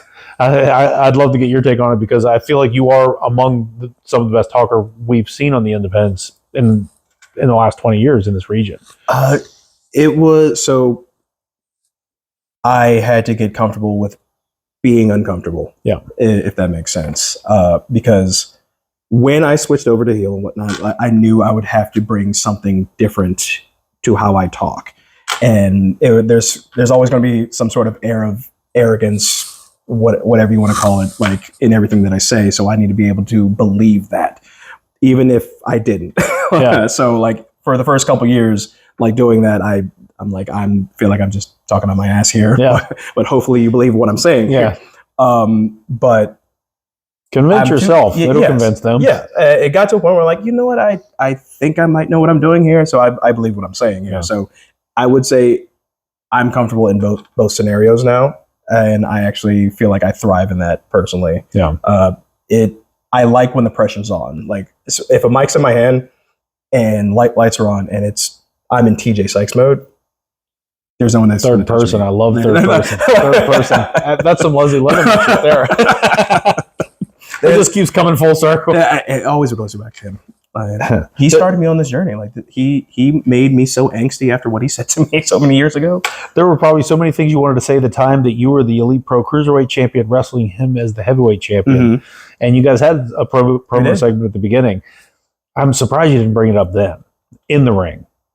It was so with that promo, and you were the babyface, I believe, in that match. I was. There were so many things in that, but I'm like, because I respect Double L so much, and I'm like, that's what makes it better. I feel like a lot of people would have expected like the bar be going back. But I'm like, I'm going to switch this up. Yeah, this is going to be like me showing respect. However, there's some sort of hidden anger in that promo. Yeah, and I feel like he could see it, but I'm like, I'm not going to say it, but it's there. Like, it's not for everyone out here that was looking at it. It was just me and him. Yeah.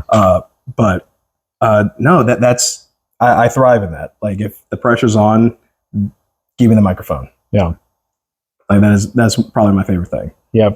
And what I love too is the psychology of that, the storytelling that you do. And this transitions into your ring work. When it comes to the storytelling of the match, and obviously it goes from, angle to angle, match to match, opponent to opponent. What is and we can get as far into this as you want or not, depending on how far you want to pull the curtain back. But when it comes to the creative process, and you can even go more of a booking standpoint to it. What is your approach whenever it comes to that, like the give and take? Like, you don't have to go into details, but not all the details. But when it comes to, like, if you and I are wrestling, like what, and I'm just for the sake of argument, I'm younger than you on the card, my experience.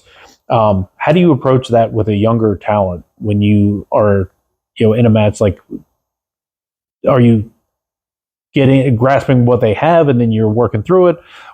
Do they need to wrestle with Tjay Sykes, man? It's like, what is your, like, not that you have a go-to, because also that all depends. Again, 9 questions in one. Oh no, I got them all here though. Do they wrestle with Tjay Sykes? I do 0 notes on these podcasts. I just like to think of my questions because I want it to be as organic as possible. So I just had a million questions. I didn't want to write them down because then that sounds lame. Oh no, let's let it fly. Like I have to say, like when it comes to like match stuff, like it's half and half. Yeah. What do you have? Here's you know how I work. Let me hear how you do things. Like, especially someone that's inexperienced. Like, I'm going to take what you have, but I'm going to put it to my style of match, but it's going to make you look good still. Yeah. So it's not like it's going to be all me, just my match, or I got to work. I hate saying it this way, but work down to their level or anything, because the goal is to make them look good. Yeah. So let's find a middle ground and like work it like that. So that's how I approach it personally. Not a lot of people do that. Yeah. But well, that's the approach that I know we keep bringing up Leatherman, but he and I paralleled so long that anytime I talk about me, I kind of mention him too, just because we were always right there. But that was our approach coming up through. And like you said, generationally, it's always been the same. You don't run into a lot of people that are saying, I want to make you look as good as you can look. That's my task tonight. But what I found, at least in my experience, is that's how I always approached it. Like, I didn't try to overwhelm somebody with, we got to do my match. Like, I'm whether I knew the person, whether I didn't know them, like, what do you got? Like, what can I use? What can I do? Like, my goal is to make you look as good as you possibly can, because the moment that, and I suggest this to everybody, make your opponent look as good as they can, because the more you do that, then everybody wants to work you. And as soon as everybody wants to work you, everybody wants to book you when it comes to the promoter part and the booker part. I mean, speaking with that, like that, I always wanted to work you. That was one of the ultimate goals. And so being able to do that about 2 years ago was honestly, that was a bucket list thing for me, but also work your match. Well, and I was expecting us going a lot crazier than we did. Yeah. Well, and I love that too. Like, that was a huge thing for me too, because it was the other side, and it always humbles me whenever anybody, especially talented guys, are like, I want to wrestle you. Unfortunately, you didn't get to wrestle 15 years ago, me. But you got the best of me on that. There was a flyer that I believe you made, like, just teasing the idea, but this was still during the Michael Jackson era, and I still have it, and I have it framed. And really, I have it framed. It's probably like one of my first Elite Pro like pictures, whatnot, and it's just like a shadow of half of your face, whatever. Like, and it was. Man, I think I do, because I still have that. I can't remember the scenario and why it came up. I'm trying to think exactly what it was, but I remember putting it out, like sending it to you or something. Still got it. I can't remember if I texted to you or sent it to you on one of the social. It might have been MySpace at the time. I can't remember. Oh no, it was on Facebook. Was it? Yep. And then because I think that I knew somehow that you were a fan of Tombstone, so I think I may have put something like "I'll be a Huckleberry" or something like that. I was like, oh, this has to happen. And then but that was years before. Yeah, like that was. Like you said, you were still doing the younger version of you, but yeah, it ended up coming full circle. It was kind of one of those things too, because I had kind of gone, that kind of pulled me back into the ring, because I ended up doing a little bit of a run after that. But that the opportunity came up, and it was one of those things where it was like, this sounds cool, and then I was like, let me see if it's possible, from a health standpoint and different things. But and on like a little selfish like thing, I definitely wanted to have like just a back and like we had it obviously like a little back and forth on the microphone or audio, because I'm like, I'm gonna go into this blank because I don't know what you're gonna say, so I'm just going to react. The funny part about I had something in my back pocket, just in case you brought it up, and but I'm not going to use it unless you pull it, because I don't know how far we're going to go with this. Yeah, well, the fun part is that every time I've ever done a promo backstage or in the ring, I never think about anything. Kind of like the podcast. I literally, like, I knew you were going to be here, and I know you, so that was my notes. Like, but that's how I do in the ring. Like, it's one thing if you have like a story to tell, like, but usually whenever it comes to the storytelling part of it, like, I need everything to be as legit. Like, if it doesn't actually happen, I'm not going to say it, or I'm not going to talk about it. And that's, you know, of course, promo 101, but you know, it's like, I'm not going to say I'm going to kill you, you know, or you know, because you obviously can't, or shouldn't at least. But you know, there's so many things that you don't get to. But yeah, like the stuff that we did in the ring, like, I had a blast with that, because it legitimately was just like in this organic exchange of not hating each other, but making everybody believe that we there was a situation that did happen that, like, just added to it. Like, I wasn't here for a few years. Yeah. And you brought that up. I'm like, okay, there it is. I'm like, I have it right here. I don't want to bring it. I don't want to bring it up. I don't want to say anything. And that kind of worked its way in. Like, just you did it. It was on you. I was like, okay, man, I didn't know how far we're going. Let's go. I just had to go with something that actually, you know, was real. But it was great because, you know, we fed off each other perfectly, and it got the oohs and the ahs from the crowd, I think. You know, and it ended up working out great. But like, it was also like, personally, it was people in the back, they were glued to it. Yeah. Like, it was like, it's one thing obviously getting the immediate reaction from everyone out here and everything, but just wondering, what are the boys and the girls in the back thinking? Yeah. Like, how did they feel about that? Like, if you can give people out here chills, that's great. You give people back there chills. Yeah.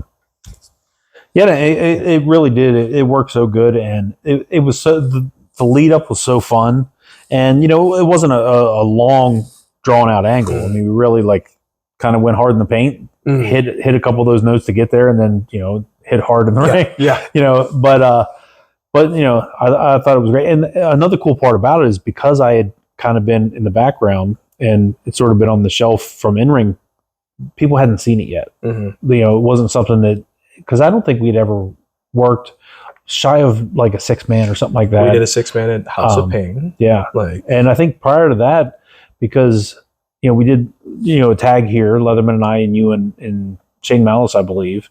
But that was in a tag team event, but that was after. Yeah. So the first time anybody got to see you and I get hands on each other at all was that angle, which is, you know, it's something that in this area, especially now with these Thursday events that we do on Thursdays, there's a lot of people on the roster, but there's so many shows, so many matches, and so many reps that guys are getting. Like, there's a lot of crisscrossing. You're kind of seeing a little bit of that. I don't think there's ever like an oversaturation of two guys in the ring, but it was such an anomaly to see the two of us go at it. I think that really drew a lot of good attention too. And then, of course, you know, you executed. I tried to keep up, did an okay job at it. And then once we got to the match, it was like, okay, there we go.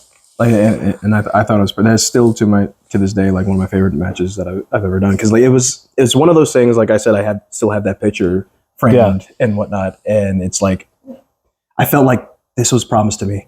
Such a long time ago. It was promised to me, and I needed to happen, because it's one of those things. Like, being an elite, like, I obviously hold it in such high regard, and you were the gatekeeper, like, well, way before Cisco. Yeah, way before Cisco. Like, you were the gatekeeper, like, to get to the top. I was watching guys like Brandon Scott, guys like Shane Malice, Jason Raditz, and whatnot. Like, they had to get to you to get to another level. And I'm like, if I want to go to another level, I gotta get to Jake. Yeah, one way or the other. I don't know how. I'm like, it's great that I have this title now at that point in time. But I'm like, something's still not sitting right. Yeah, it's not sitting right. Like, I think the best part about that for me is that I got to be the guy that got to work with all you guys, like, on that way up. And, you know, of course, you guys passed me. You know, it was a cat. I was the guy. Like, there you go. There you go. Awesome. All right, I'll be over here. I'll be at the snack bar. I mean, I there's something to be said, like, with the story that we told, like, having to be able to do that after everything, like, after being at a different level and being able to capture the title at that point. Like, I feel like that's where, like, with all the promos that I put out and everything, like, that's where the story was. I'm like, you were the gatekeeper. I have this. I feel like I've surpassed you, but I won't know yet until we're in there. Yeah. So, and also just being able to go hardcore with it. Well, that was another fun thing too. And like I kind of go back and forth about the hardcore thing because I kind of got typecast on it after a while because I kind of gone on that route and then I kind of got established a little bit doing those matches, and then it became like that's what people wanted to see me do. So like, I mean, when I rarely talk about the fact that I had 1,500 matches or whatever that had nothing to do with that, but then the whatever 200, 300, whatever it was, few hundred matches that I did that did have that. That's what people remember, which is cool. But it also became like, at least in our bubble, like you said, I sort of was that person that like you weren't a guy that did that stuff. Yeah. Similar to Jason Radass, Shane Malice, like you guys had all dabbled in ladder matches, things that were more athletic versions of that. But when it came to the lack of a better term, blood and guts, whether it was barbed wire or it was thumbtacks or what, a lot of that type of hardcore stuff, it's hard to find something you guys hadn't already flourished at. And since it wasn't really something you guys had any experience at, I think it was something that you got to cut your teeth in it. And I was just happy to be the person that got to be there to do it with you, I was trying so very hard, like when we were slightly putting all that together, I'm like, I want to go overboard. I'm like, I remember what you did back in the day. I want to do that too. Like, let's pull the entire ring apart. Yeah. Well, that was a process. I don't care if I'm on the receiving end. I want to do this. Yeah. But when it came to that kind of creativity, I mean, like we didn't really have a lot of planning. No. And I never really did with that kind of stuff. It's like, it's a feel. We got this, we got that, we got this, we got that. Like a lot of it ends up being an organic psychology of, you don't start at the finish line kind of thing. It's, it's like, you can't have the explosion before you light the fuse, I guess, so like when it comes to that, I mean, I always love that stuff. And even then, like that many years in, and you guys, you in particular in this case, but like some of the other names you mentioned that were in, not similar scenarios, it wasn't the same, but to watch guys have that opportunity to find something else they haven't done yet and then take it and like make it as if you've been doing it the whole time. Like I go back every now and again, I'll watch that match and it's like, yeah, you look like you've done this a bunch of times and just didn't tell me about it. You know what I mean?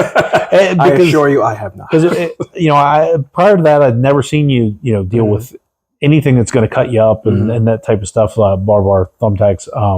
I went into it like just thinking, I'm like, this is your environment. I have to act like I've been here before. Yeah, even if I haven't. And from a psychology standpoint on that too, and I think it worked well. And I don't even know if we actually talked about it, but because of the difference, me coming off the shelf to have the match, people wanted to see it, and I had more of a brawler type dynamic to me, and you were so technical that it was like, okay, now I've managed to take the heel out of his element, the guy that everybody hates. Now you're like, we've managed to pick a way to stack the deck against you, and it still had the people like engaged, which is a rare thing to do, to have the quote fan favorite be the to have the bad guy be the underdog, but still work it out. Right.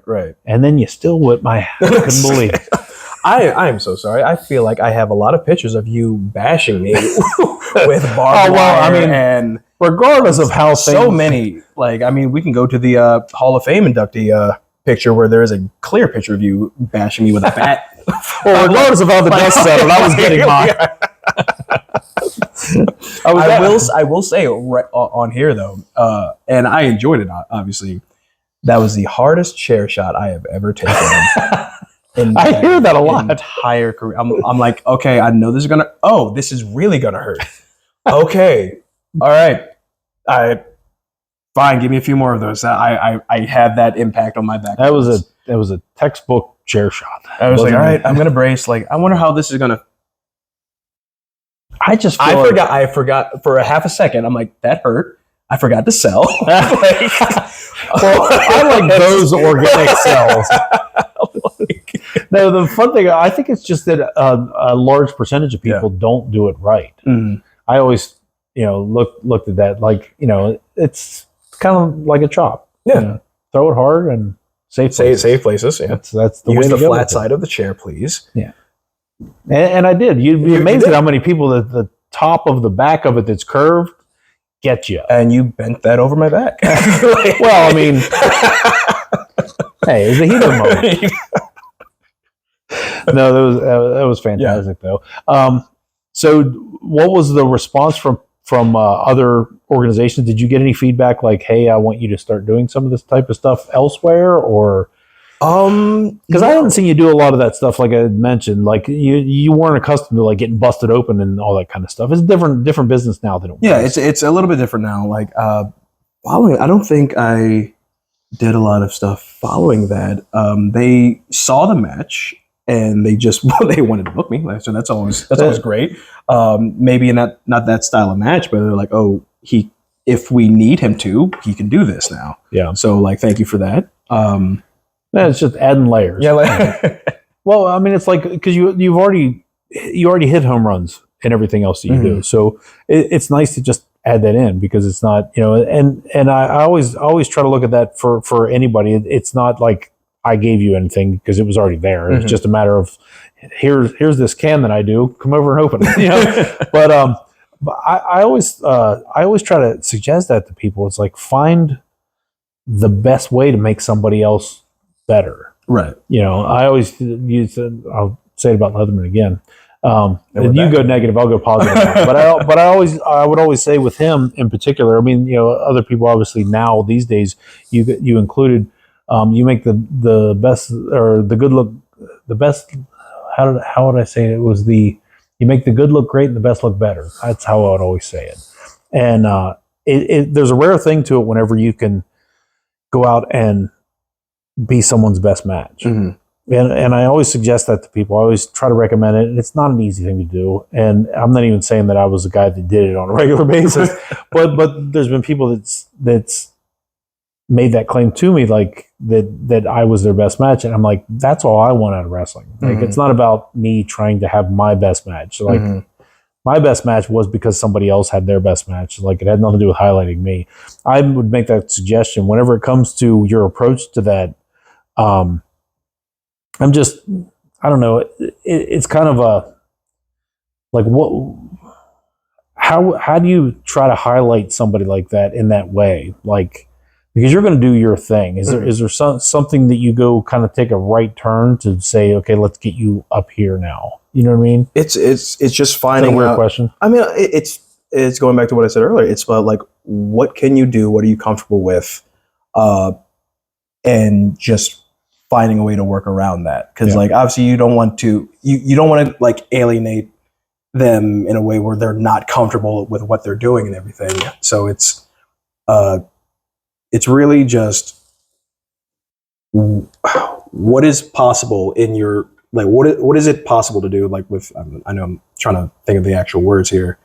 I can use a guy like Dallas Riggs. When I worked him, like at that point in time, he didn't have a lot of experience. I'm like, what can you do right now? And what are you comfortable with? It gives me X, Y, and Z. Okay, let's fit this in, and then let's put them in the position that it needs to be in. So it may be a simple spot or something like that, but how we landed, where we put it could be like the highlight of the entire match, depending on what it is. So it's really not like a long type of formula that I use. Is just like, what can you do? Let's highlight that. Yeah. Let's, like, sometimes I'll let them, like, give me your best hits. Let's just go. Let's just show them what you can do. I know you're not supposed to give them everything you got, but if this is supposed to be some sort of standout match, let's give it to them. Yeah. Like that age-old question: what do you do, brother? Yeah, exactly. I mean, it works. It works. So I've had a lot of those conversations whenever it comes to guys that are going around and then they end up giving someone too much that shouldn't have that much in the creative process. Like, you've got to stop letting them dictate things. Like, I've had conversations with guys that has a lot of experience, guys on our roster that, are too nice to take the reins when they need to. I don't think that it's being a jerk whenever you basically give somebody a give me a few things and I'll see where I can put it. Like that's kind of all you get. Like I got as you. far as the creative process, you know, whenever you're, you know, whether it's experience, whether it's, you know, there's a funny line there when it comes to talent compared to experience, because you've got to respect the experience, even if you may be more talented than somebody. So there's always that fun dynamic.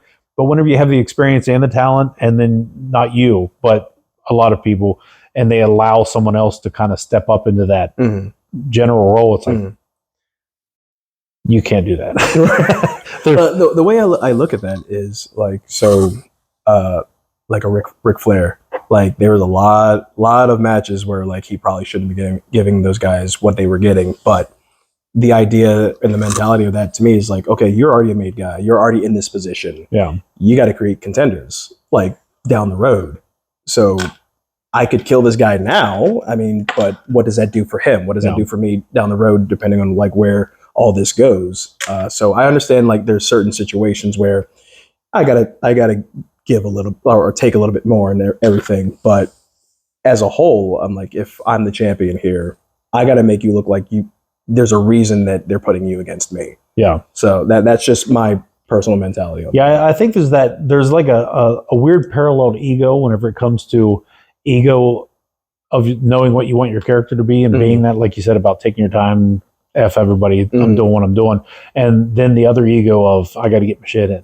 Like, you know what I mean? Like you said, to be humble enough to be like, I'm doing what I want.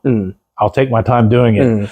But I also don't have to be the star of every moment. Yeah. You know what I mean? I also think like what's the biggest thing that I can do in this match? Win. I don't need to hit 1,000 different things. I don't need to do like all my shtick or whatever it may be. Like, I'm winning this match. Yeah. Let's highlight you. Like, I'm already here. Like, I mean, I'm going to show why I still belong in this position, but the biggest thing I'm going to do is win this match. So let's put a light on you, and hopefully this goes somewhere with you, like in the future. Yeah. So you, let's change gears a little bit. You're traveling all over the place now. I mean, you're staying busy, full schedule. You know, what are some of the things that you're seeing out there these days that maybe is a pet peeve of yours, or something that, you know, we'll do a positive and a negative. Some of the things that you're seeing right now that's, you know, kind of stuck in your craw. Like, I need to start dictating, well, this stuff needs to stop. You know, is there anything like that stands out that you're seeing as a kind of a blanketed issue that, you know, it's kind of floating around? I mean, obviously you don't have to just all over the place. Yeah, just in general, you don't have to give names or leagues or anything like that. Just, you know, if there's something that you're seeing these days in this generation of wrestling, because, you know, to me, I've always kind of classified wrestling generation as like a 5 to 7 year range, and there's always those things. Like, there for a while, a few years ago, it was like you're seeing a super kick in every match. Yeah, I was going to say that, like, repetitive moves, repetitive spots. Like, if you have a 6-match card and I see it 4 times, like, already, I'm like, I don't want to see that again. Yeah. Like, I do like the idea of like communicating of like, what is everyone doing? Like, like being familiar with what they do. And like what I was saying earlier, like, if they're going to go this route, I'm going to go this route. I'm not going to do that. Yeah. So I try to, like, that's another way I try to stand out and like not do that. If someone's going to hit like a Canadian destroyer 3 different times in 3 different matches, then I'm obviously not going to do that, because I can also not do that. But probably just repeating moves and spots and everything, that it's tiresome. But I try not to be really like cynical about it, just because like, if it's working, what can I say? If people are loving it, if they're loving it in all 6 matches, whatever it may be, there's nothing I can do. Yeah.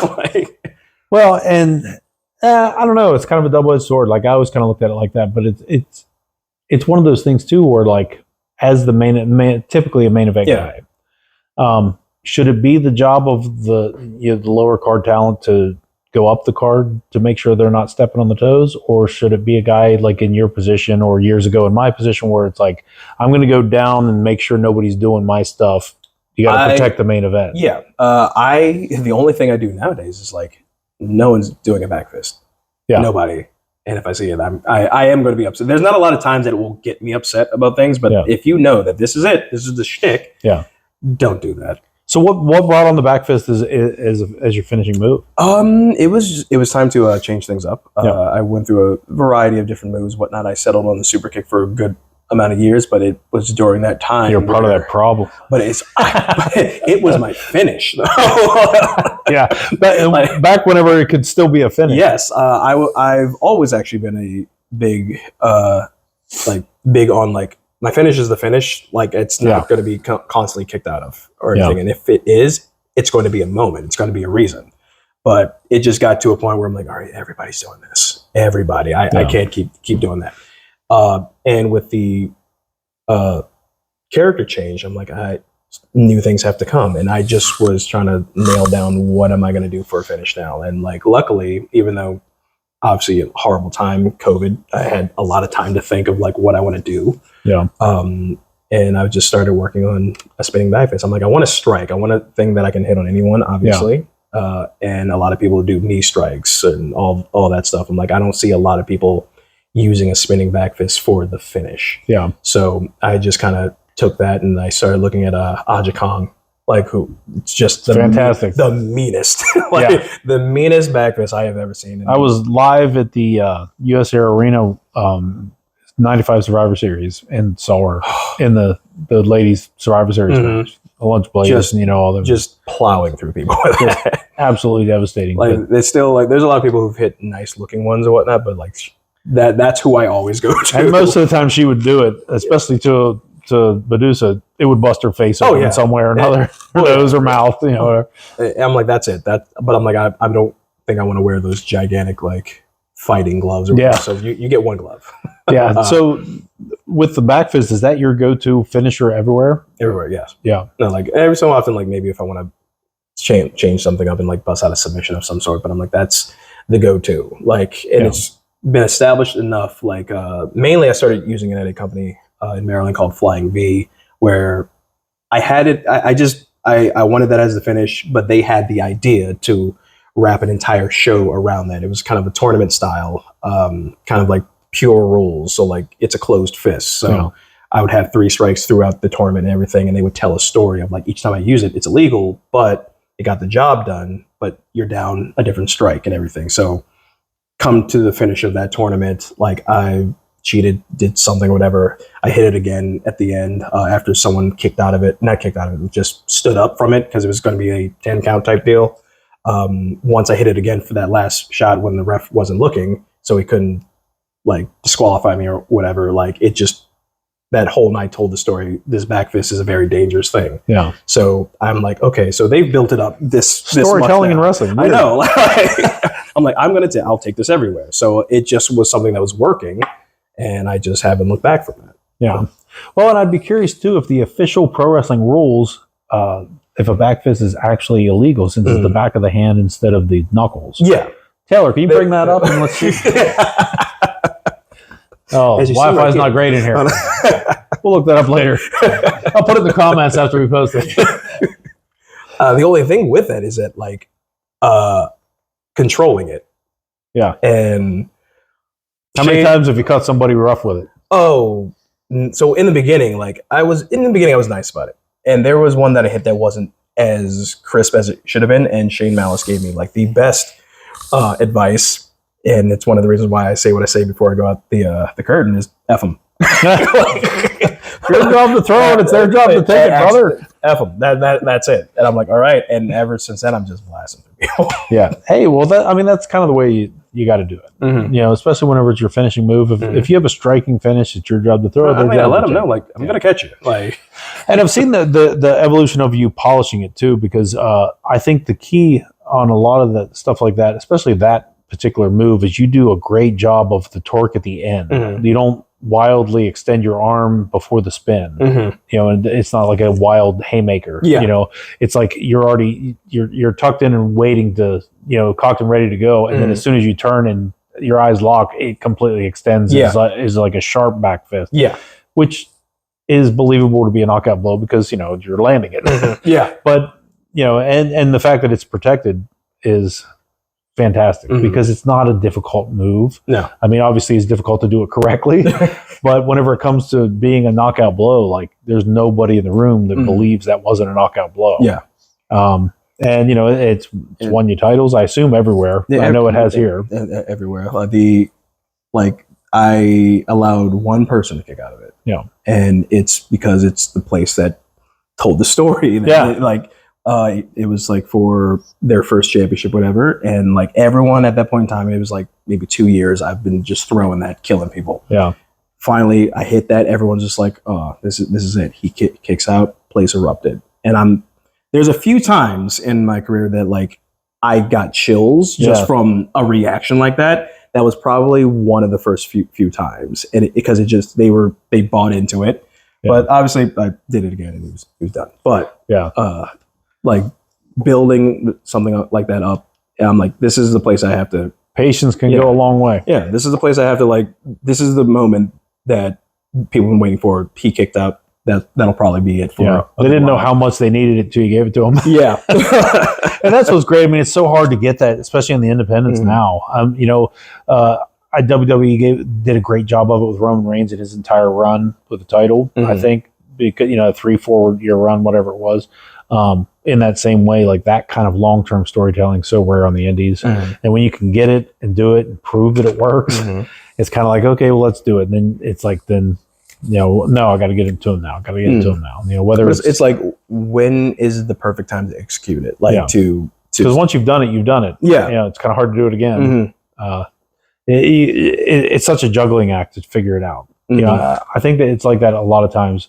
Whether it's just an angle, whether it's like a particular move moment. It's a hard thing to get over that hump of it's not about the moves, it's about the moments thing. When do you? For me, that was huge. Well, when do you think in your career in that run, in this run, do you think when I turned that became a little when I initially turned, and I know we said it off camera of like the kicking the kid in the chair, like that was a moment. Give me a little background on that because I remember when it happened. I remember I was like, ooh. I'll say this. So the background of that is I ran my course as a good guy, and it was just time. And that's one of the things that like I try to also pride myself on is like knowing when it's time to like move away from something. Yeah. And at this organization I was champion at whatever, and they had me run a long time that belt as a face. I'm like, I gotta turn, I gotta do something. But they were very hesitant on believing if I could actually be a heel, because like at that point in time the crowd would have loved anything that I did. But I'm like, I need something that is going to put me over the top. And just so happened this kid rolls in. He's a Are you being a heel now? He was a young man in a wheelchair. I will say that for the people watching right now. He came to the training school and wanted to be a part some way, somehow. And they had him in different shows, and like he gained sympathy from everybody. They liked him. He was fun and everything. And after probably about 2 months, I'm like, that's it right there. That's what I have to do. But it was also trying to convince them, because we had a few months before the show where I was supposed to turn if they were going to make a decision on if they're actually going to do it. Yeah. So it was convincing them, let me do this. Like I can pull the kick. I can do whatever is needed. But this has to happen. This is the only way it can work. Yeah. And it wasn't till day of they decided, fine, if it goes awry, it's on you. Now, is this kid in a managerial role? He was in a managerial role at that point in time. And people loved him. Like he was fun. He was always tossing sunglasses out, rolling around, and all that stuff. So you guys rolling around. I cannot. I can't say walking. But he was out there throwing stuff out, and like kids loved him, people loved him, whatever. He was always taking pictures at the show. Like he was actually gaining a nice little fan base every month. So day of, they decided like go for it. We'll trust you if it lands badly, it's on you. And if the kick lands badly, or if the entire segment lands badly. If I'm going to pull it back a little bit further here, like we did practice it at one of the trainings, and like not the kick part. It was supposed to be kick, and then like my crew of people at that point in time were supposed to dump him out of the chair and fall. So we dump him out of the chair and fall on a mat or whatever at that point in time. kind of hurt him. I'm like, okay, so we can't do that. It's just going to be kick, and he just kind of sells it in the chair. Yeah. But the people that were going to make the decision saw that, and they were still kind of wary of like, I don't know if this is going to work. I don't know if he's going to hurt him or anything. But we get to that moment. The whole heel turn's happening, whatever. But here comes the big moment. Land the kick. The air came right out of the room. And then the immediate like just shock and awe and just anger from everyone throwing stuff. I'm like, okay, this is what we wanted. Yeah. This is how we wanted to turn. We're kind of in the white hot like heat. Yes. So we're right there where we wanted. We knew we knew things were gonna happen here. Yeah. And it was in Maryland. So I was getting calls from the commission. And ooh, yeah, that was a bad idea. No. After the initial like just being yelled at for it and everything, the kid was fine. Yeah, he was perfectly fine. I was able to pull enough like to be right at his face. He knew how to sell it, and it was all of it was him. I placed it there. Did he come out of the chair? Did the chair go over? No, he dead sold it in I don't think I saw the video. I think I did see a freeze frame of the kick as it was landing. And it was perfectly placed.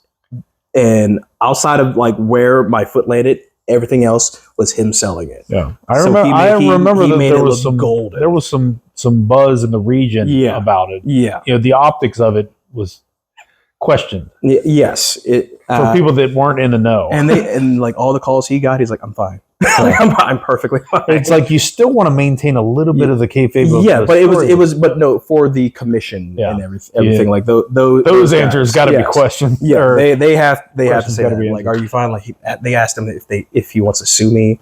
Like there was a lot of things. Like, no, I'm good. Yeah. like so everything. Like once that died down and that. Maybe 2 weeks of just BS. Like it's entertainment, brother. Yeah, like the attendance skyrocketed at that place. So I was very proud of that. You don't know what you're going to see now. No. But the weird thing about that is what we kind of feared at the beginning was doing all this stuff and people were going to find a way to still like me. Yeah. Coming back the following month, they were cheering me.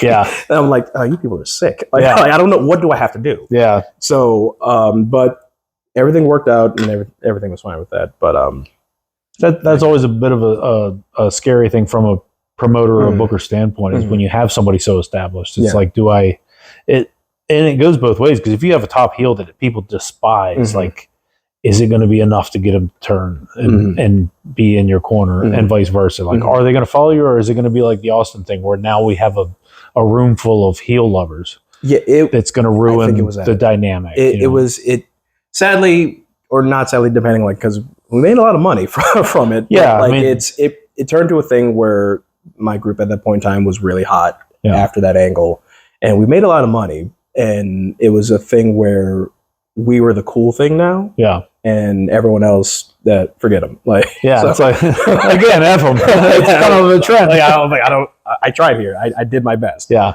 But something had to give. Like I was making more money at that point in time than I was as the face. So well, I can't really be mad at it. It's tough when an organic thing like that changes the trajectory of the entire ship. Yeah. Because then it's like now everything's got to change.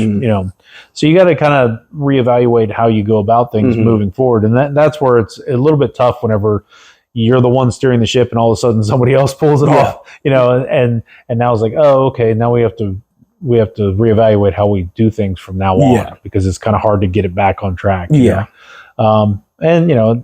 that parallels that dynamic of like the Austin thing is like they couldn't just go back to having white baby face anymore. So that kind of fizzled out. Then the heat from the kick. Yeah, the hottest it ever was the night it happened. Yeah. Then after that, everyone there is a shirt, because my group at that point in time was called Supremacy, and they took the handicap symbol, put dreads on it because I had dreads at that point in time, and just had me kicking somebody in a chair, and that ended up being one of our merchandise. And we did pretty well. I will say that. Whatever's selling. I didn't know how to do that. I'm like, I wanted to be the hottest heel here, but if you're going to be buying my stuff here, what can't say no, I guess. Yeah, there you go. I mean, that's where it's at. And I know it wasn't a lot of people's taste. I get that. I've heard it all, and I understand fully. But I made money, so I'm okay. I mean, honestly, a lot of people forget that sometimes. It's like that's what it's about. Mm-hmm. It's about that at the table, the gimmick tables. It's about that behind the scenes. It's about that at the ticket counter. Like, as long as people are showing up, whatever you're doing is working. I did get a lot of flack for that, though. Yeah. A lot. Well, because I remember it, like, in locker rooms kind of sticking with you for a while, too. Like, people just kind of like, oh, that's the guy that kicked the kid in the wheelchair. I mean, you're already well established by that point. So it's not like everybody's like, oh, that guy, But at the same time, it was definitely a talked about thing for a little while. and like looking back at them, because like coming out on the other end, I'm like, all right, cool. Yeah, I mean, it really is. It goes back to that FM thing. Like it made a buzz. Yeah, it's hard to make a buzz and give people something they haven't seen. I mean, wrestling's tough like that when it comes to that.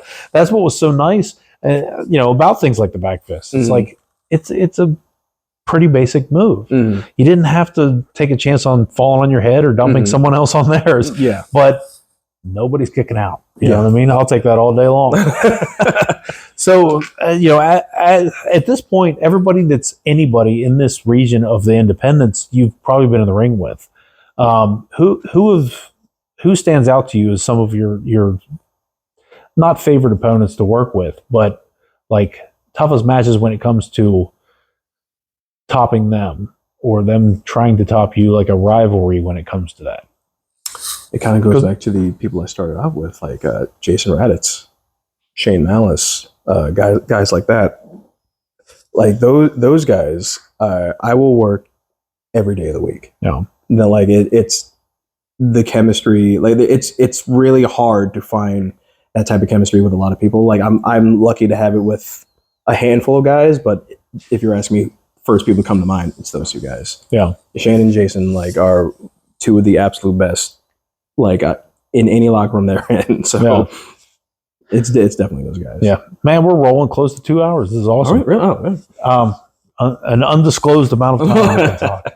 One thing that I wanted to jump into too, and I forgot about it at the beginning. I wanted to kind of kick things off with it, but whenever it comes to one of your mentors, I wanted to get your thoughts on Robbie Page, the Wild Man. I obviously have a long history with him, in the ring and everything. But I wanted to get your thoughts on when, because he was one of your trainers starting out, right? Like, or at least not starting out specifically, but he definitely, like, if someone asks me who trains you, I'm gonna say it's gonna be his name, like one of the two. It's him and a man named Bern Blankenship, who was a part of All Premier Wrestling at that point in time, who took a chance. And like there was another guy who tried to train us, and then like he never called us back. Yeah. So he Bernie like took that spot up and like was working with us for those 6 months and whatnot. And I thank him very much. Every time I still see him, I thank him for that. But Robbie's the one who really like nailed in the basics with me and really like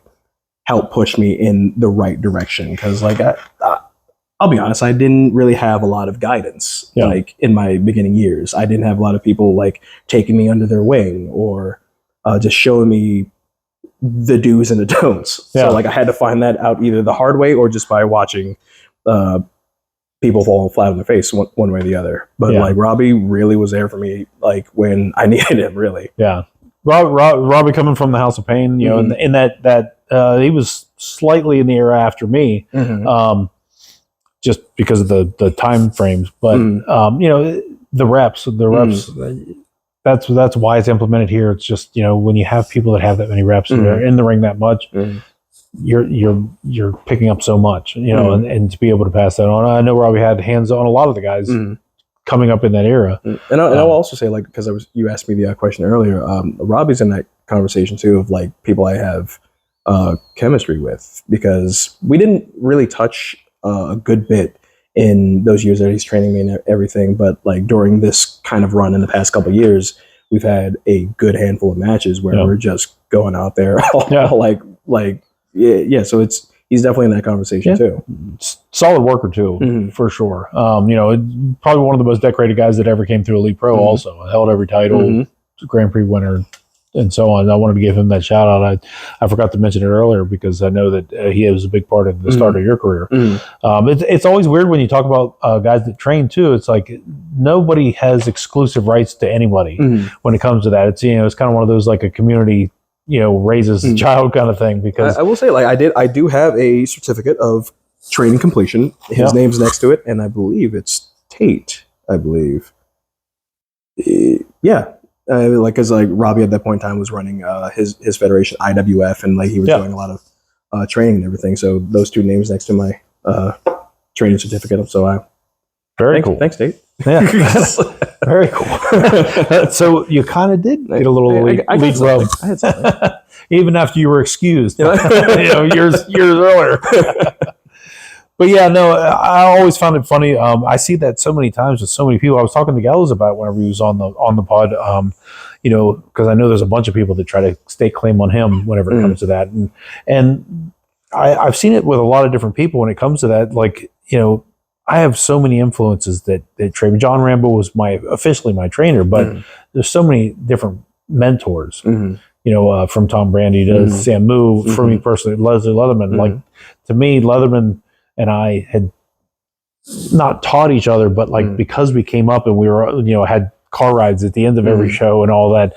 Was there a guy that you were close to on the upswing that you had to bounce things back and forth off of each other you guys were kind of paralleled? Did you have that dynamic, or was it like a solo run and just do your thing? Honestly, it was a solo run. Yeah.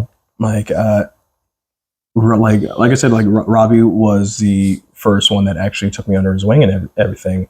And I would bounce things off of him and everything. But outside of that, it was just me. But it was also like with me and him, it was the close proximity. Like whatever show he's on and I'm on or whatever, like that's where I'd be bouncing stuff off of. Like if it's just me doing my own thing, like I don't really have anybody at that point. So it was just learning from a bunch of different people, but I can't just state that they were my solid mentors. But I will say, like, not to blow smoke up you, but I'm going to do it anyway.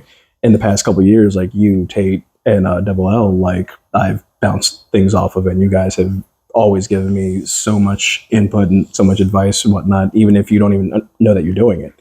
So I appreciate you guys for doing that for me. Absolutely. There's always a fun dynamic of that when you have a lot of people that maybe don't have the same outlook on things, but can compare notes. I always enjoyed that.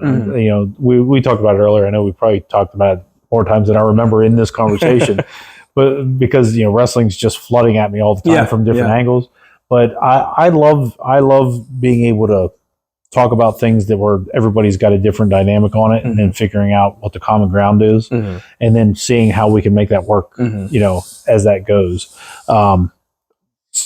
As you move forward in the role of back to the SWA thing, in that whether it's a book or whether it's creative, however you want to are you juggling ideas? Is it you and Mike? Is there a committee type scenario? It's mainly me and Mike and who SWA's top guys are.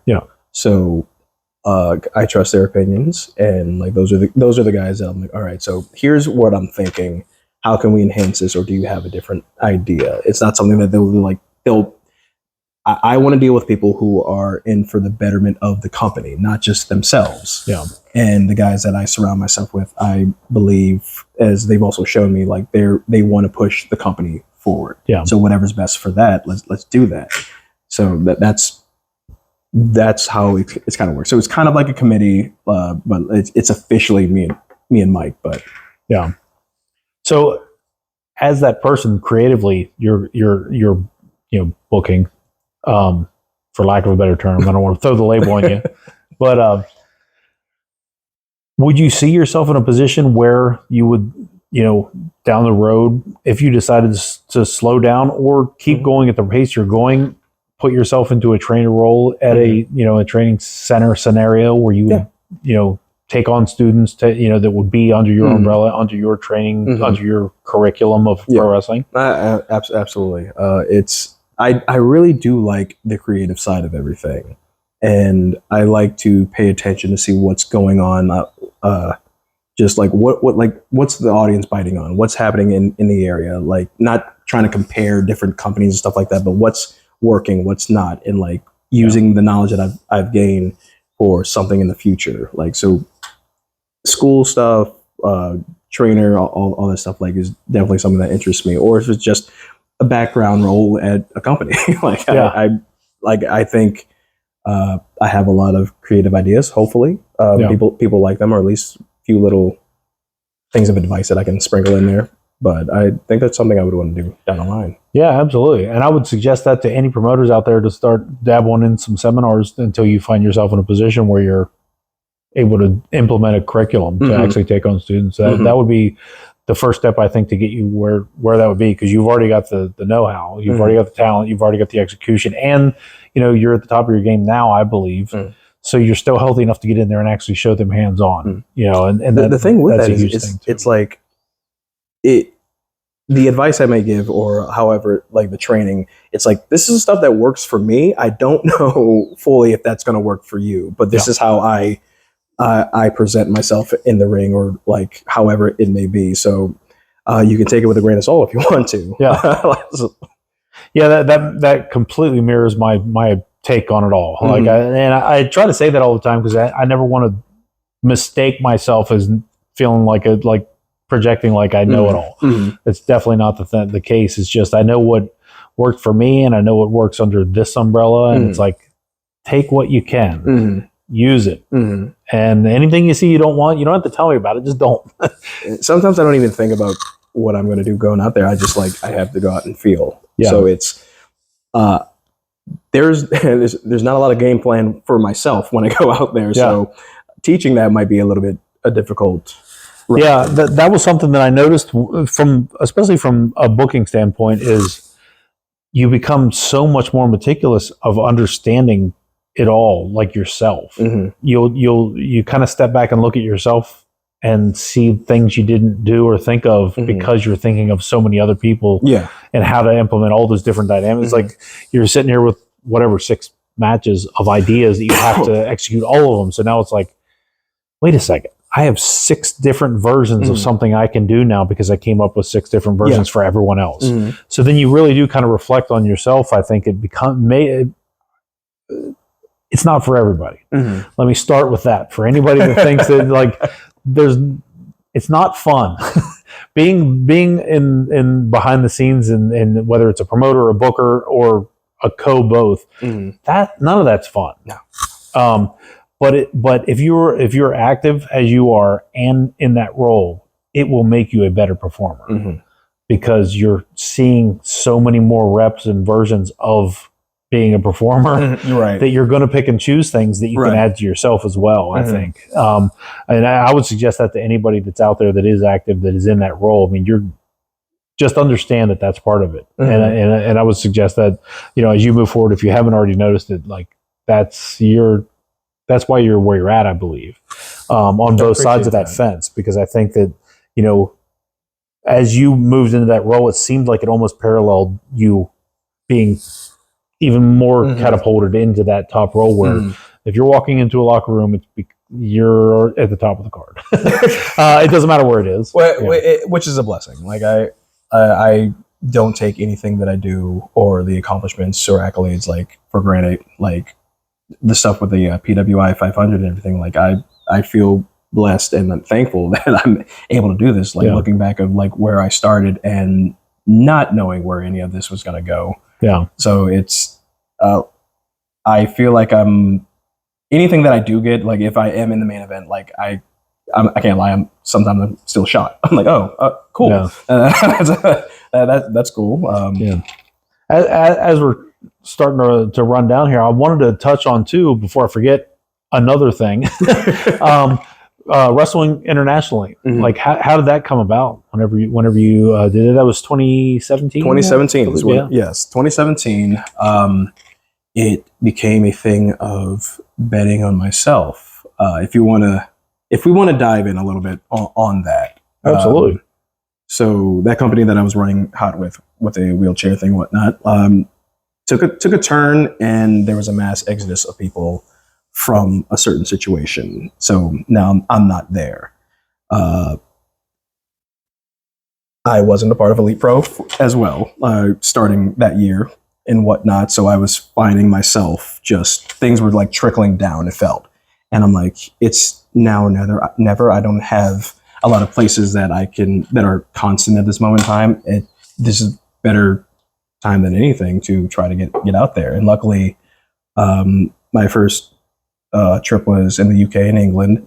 And I was able to make some connections down here, actually via the House of Pain, because a lot of guys over there would come down here and work and everything. So I do remember that. Yeah, I made a few friends that during that time, and I was just ready. And I told them, like, I don't care what I have to do, just if we can set something up, I will find my way over there. Yeah.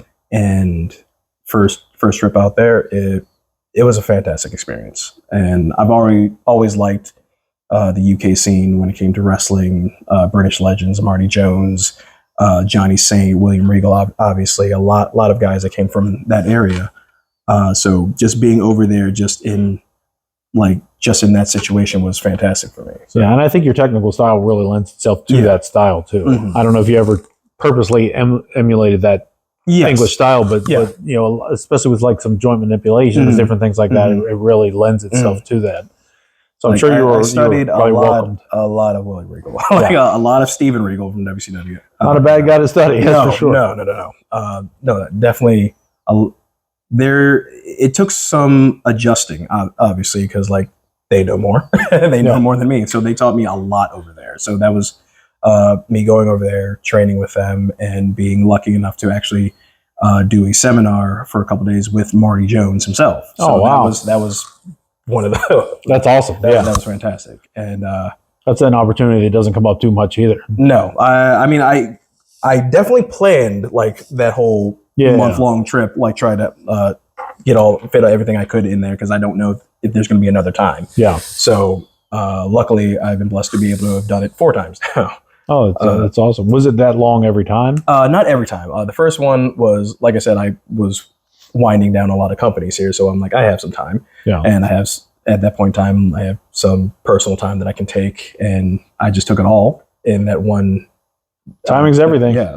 It took all that 1 month, and I learned so much over there. Yeah. Was it exclusively one company, or it was 4 companies actually. Yeah. It's odd because I went over there with only one set booking, and from one match, and it was one of those things where like there's a lot of other owners of companies at these shows and everything, they're watching, and they're like, hey, what are you doing tomorrow? I'm like, whatever you want me to. So the way that they were set up over there is a lot of the shows over there would be like a Thursday, Friday, Saturday, Sunday, and sometimes there would be like a late Monday show, depending on what area we're in. Are those the 4 different companies, or is it the same company running 5 days? They're different companies. But one company was working twice that weekend. So like Saturday, Sunday, and I got called upon to do a Monday shot. And then people on that Monday show, like other companies, they were like, what are you doing Thursday? So you're just networking through the week. Every week I was working. That's fantastic. And on top of the Marty Jones seminar that was 3 days long, beat the crap out of me. Yeah. Like that was rough. That was absolutely rough. But I wouldn't trade it for anything in the world.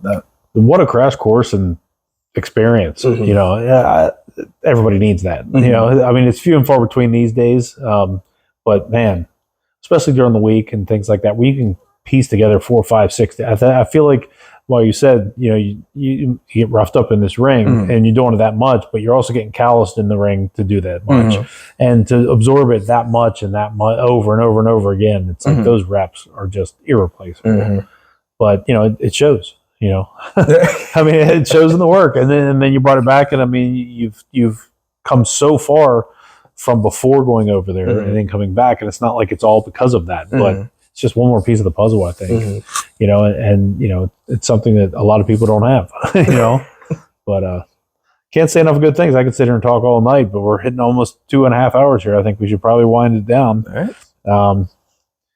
Let the people know, because this is probably going to be dropping here within the next couple of days. So let people know, you know, what you got on the docket coming up. I know we got the War Games on October 18th for Elite Pro. You are Oh, I'm in the match. You were in the War Games match. Oh, wow. You didn't know that? I had no idea. Am I just? I never find out anything until like it's online. I was told that may happen. But exclusively breaking to you right now that yes. Like the shock on my face, people. What's going on? Every weekend, I'm booked up. I'm blessed for that. This coming weekend at House of Pain, I am beating up Blackhawk once again this entire month of September. What a freaking warrior that guy is. Just every single weekend, it has been myself and this guy beating the crap out of each other, and I would not have it any other way. And he absolutely makes you earn it, regardless. Absolutely. Doesn't matter how it ends. Absolutely. I can't stand the guy, but this is what we have to do. This is the business that I love. Following that, I'm going to be making my Michigan debut for Ring of Champions on October 5th, and Elite Pro a couple times in October. Fantastic. Hitting Michigan for the first time, huh? Yeah, that should be fun. It's awesome, buddy. All right, man. Well, with that, I think we'll take leave of you. This is Losers and Learners podcast with my guest, Tjay Sykes. Thank you, brother. I appreciate it. Thank you. I've learned a lot.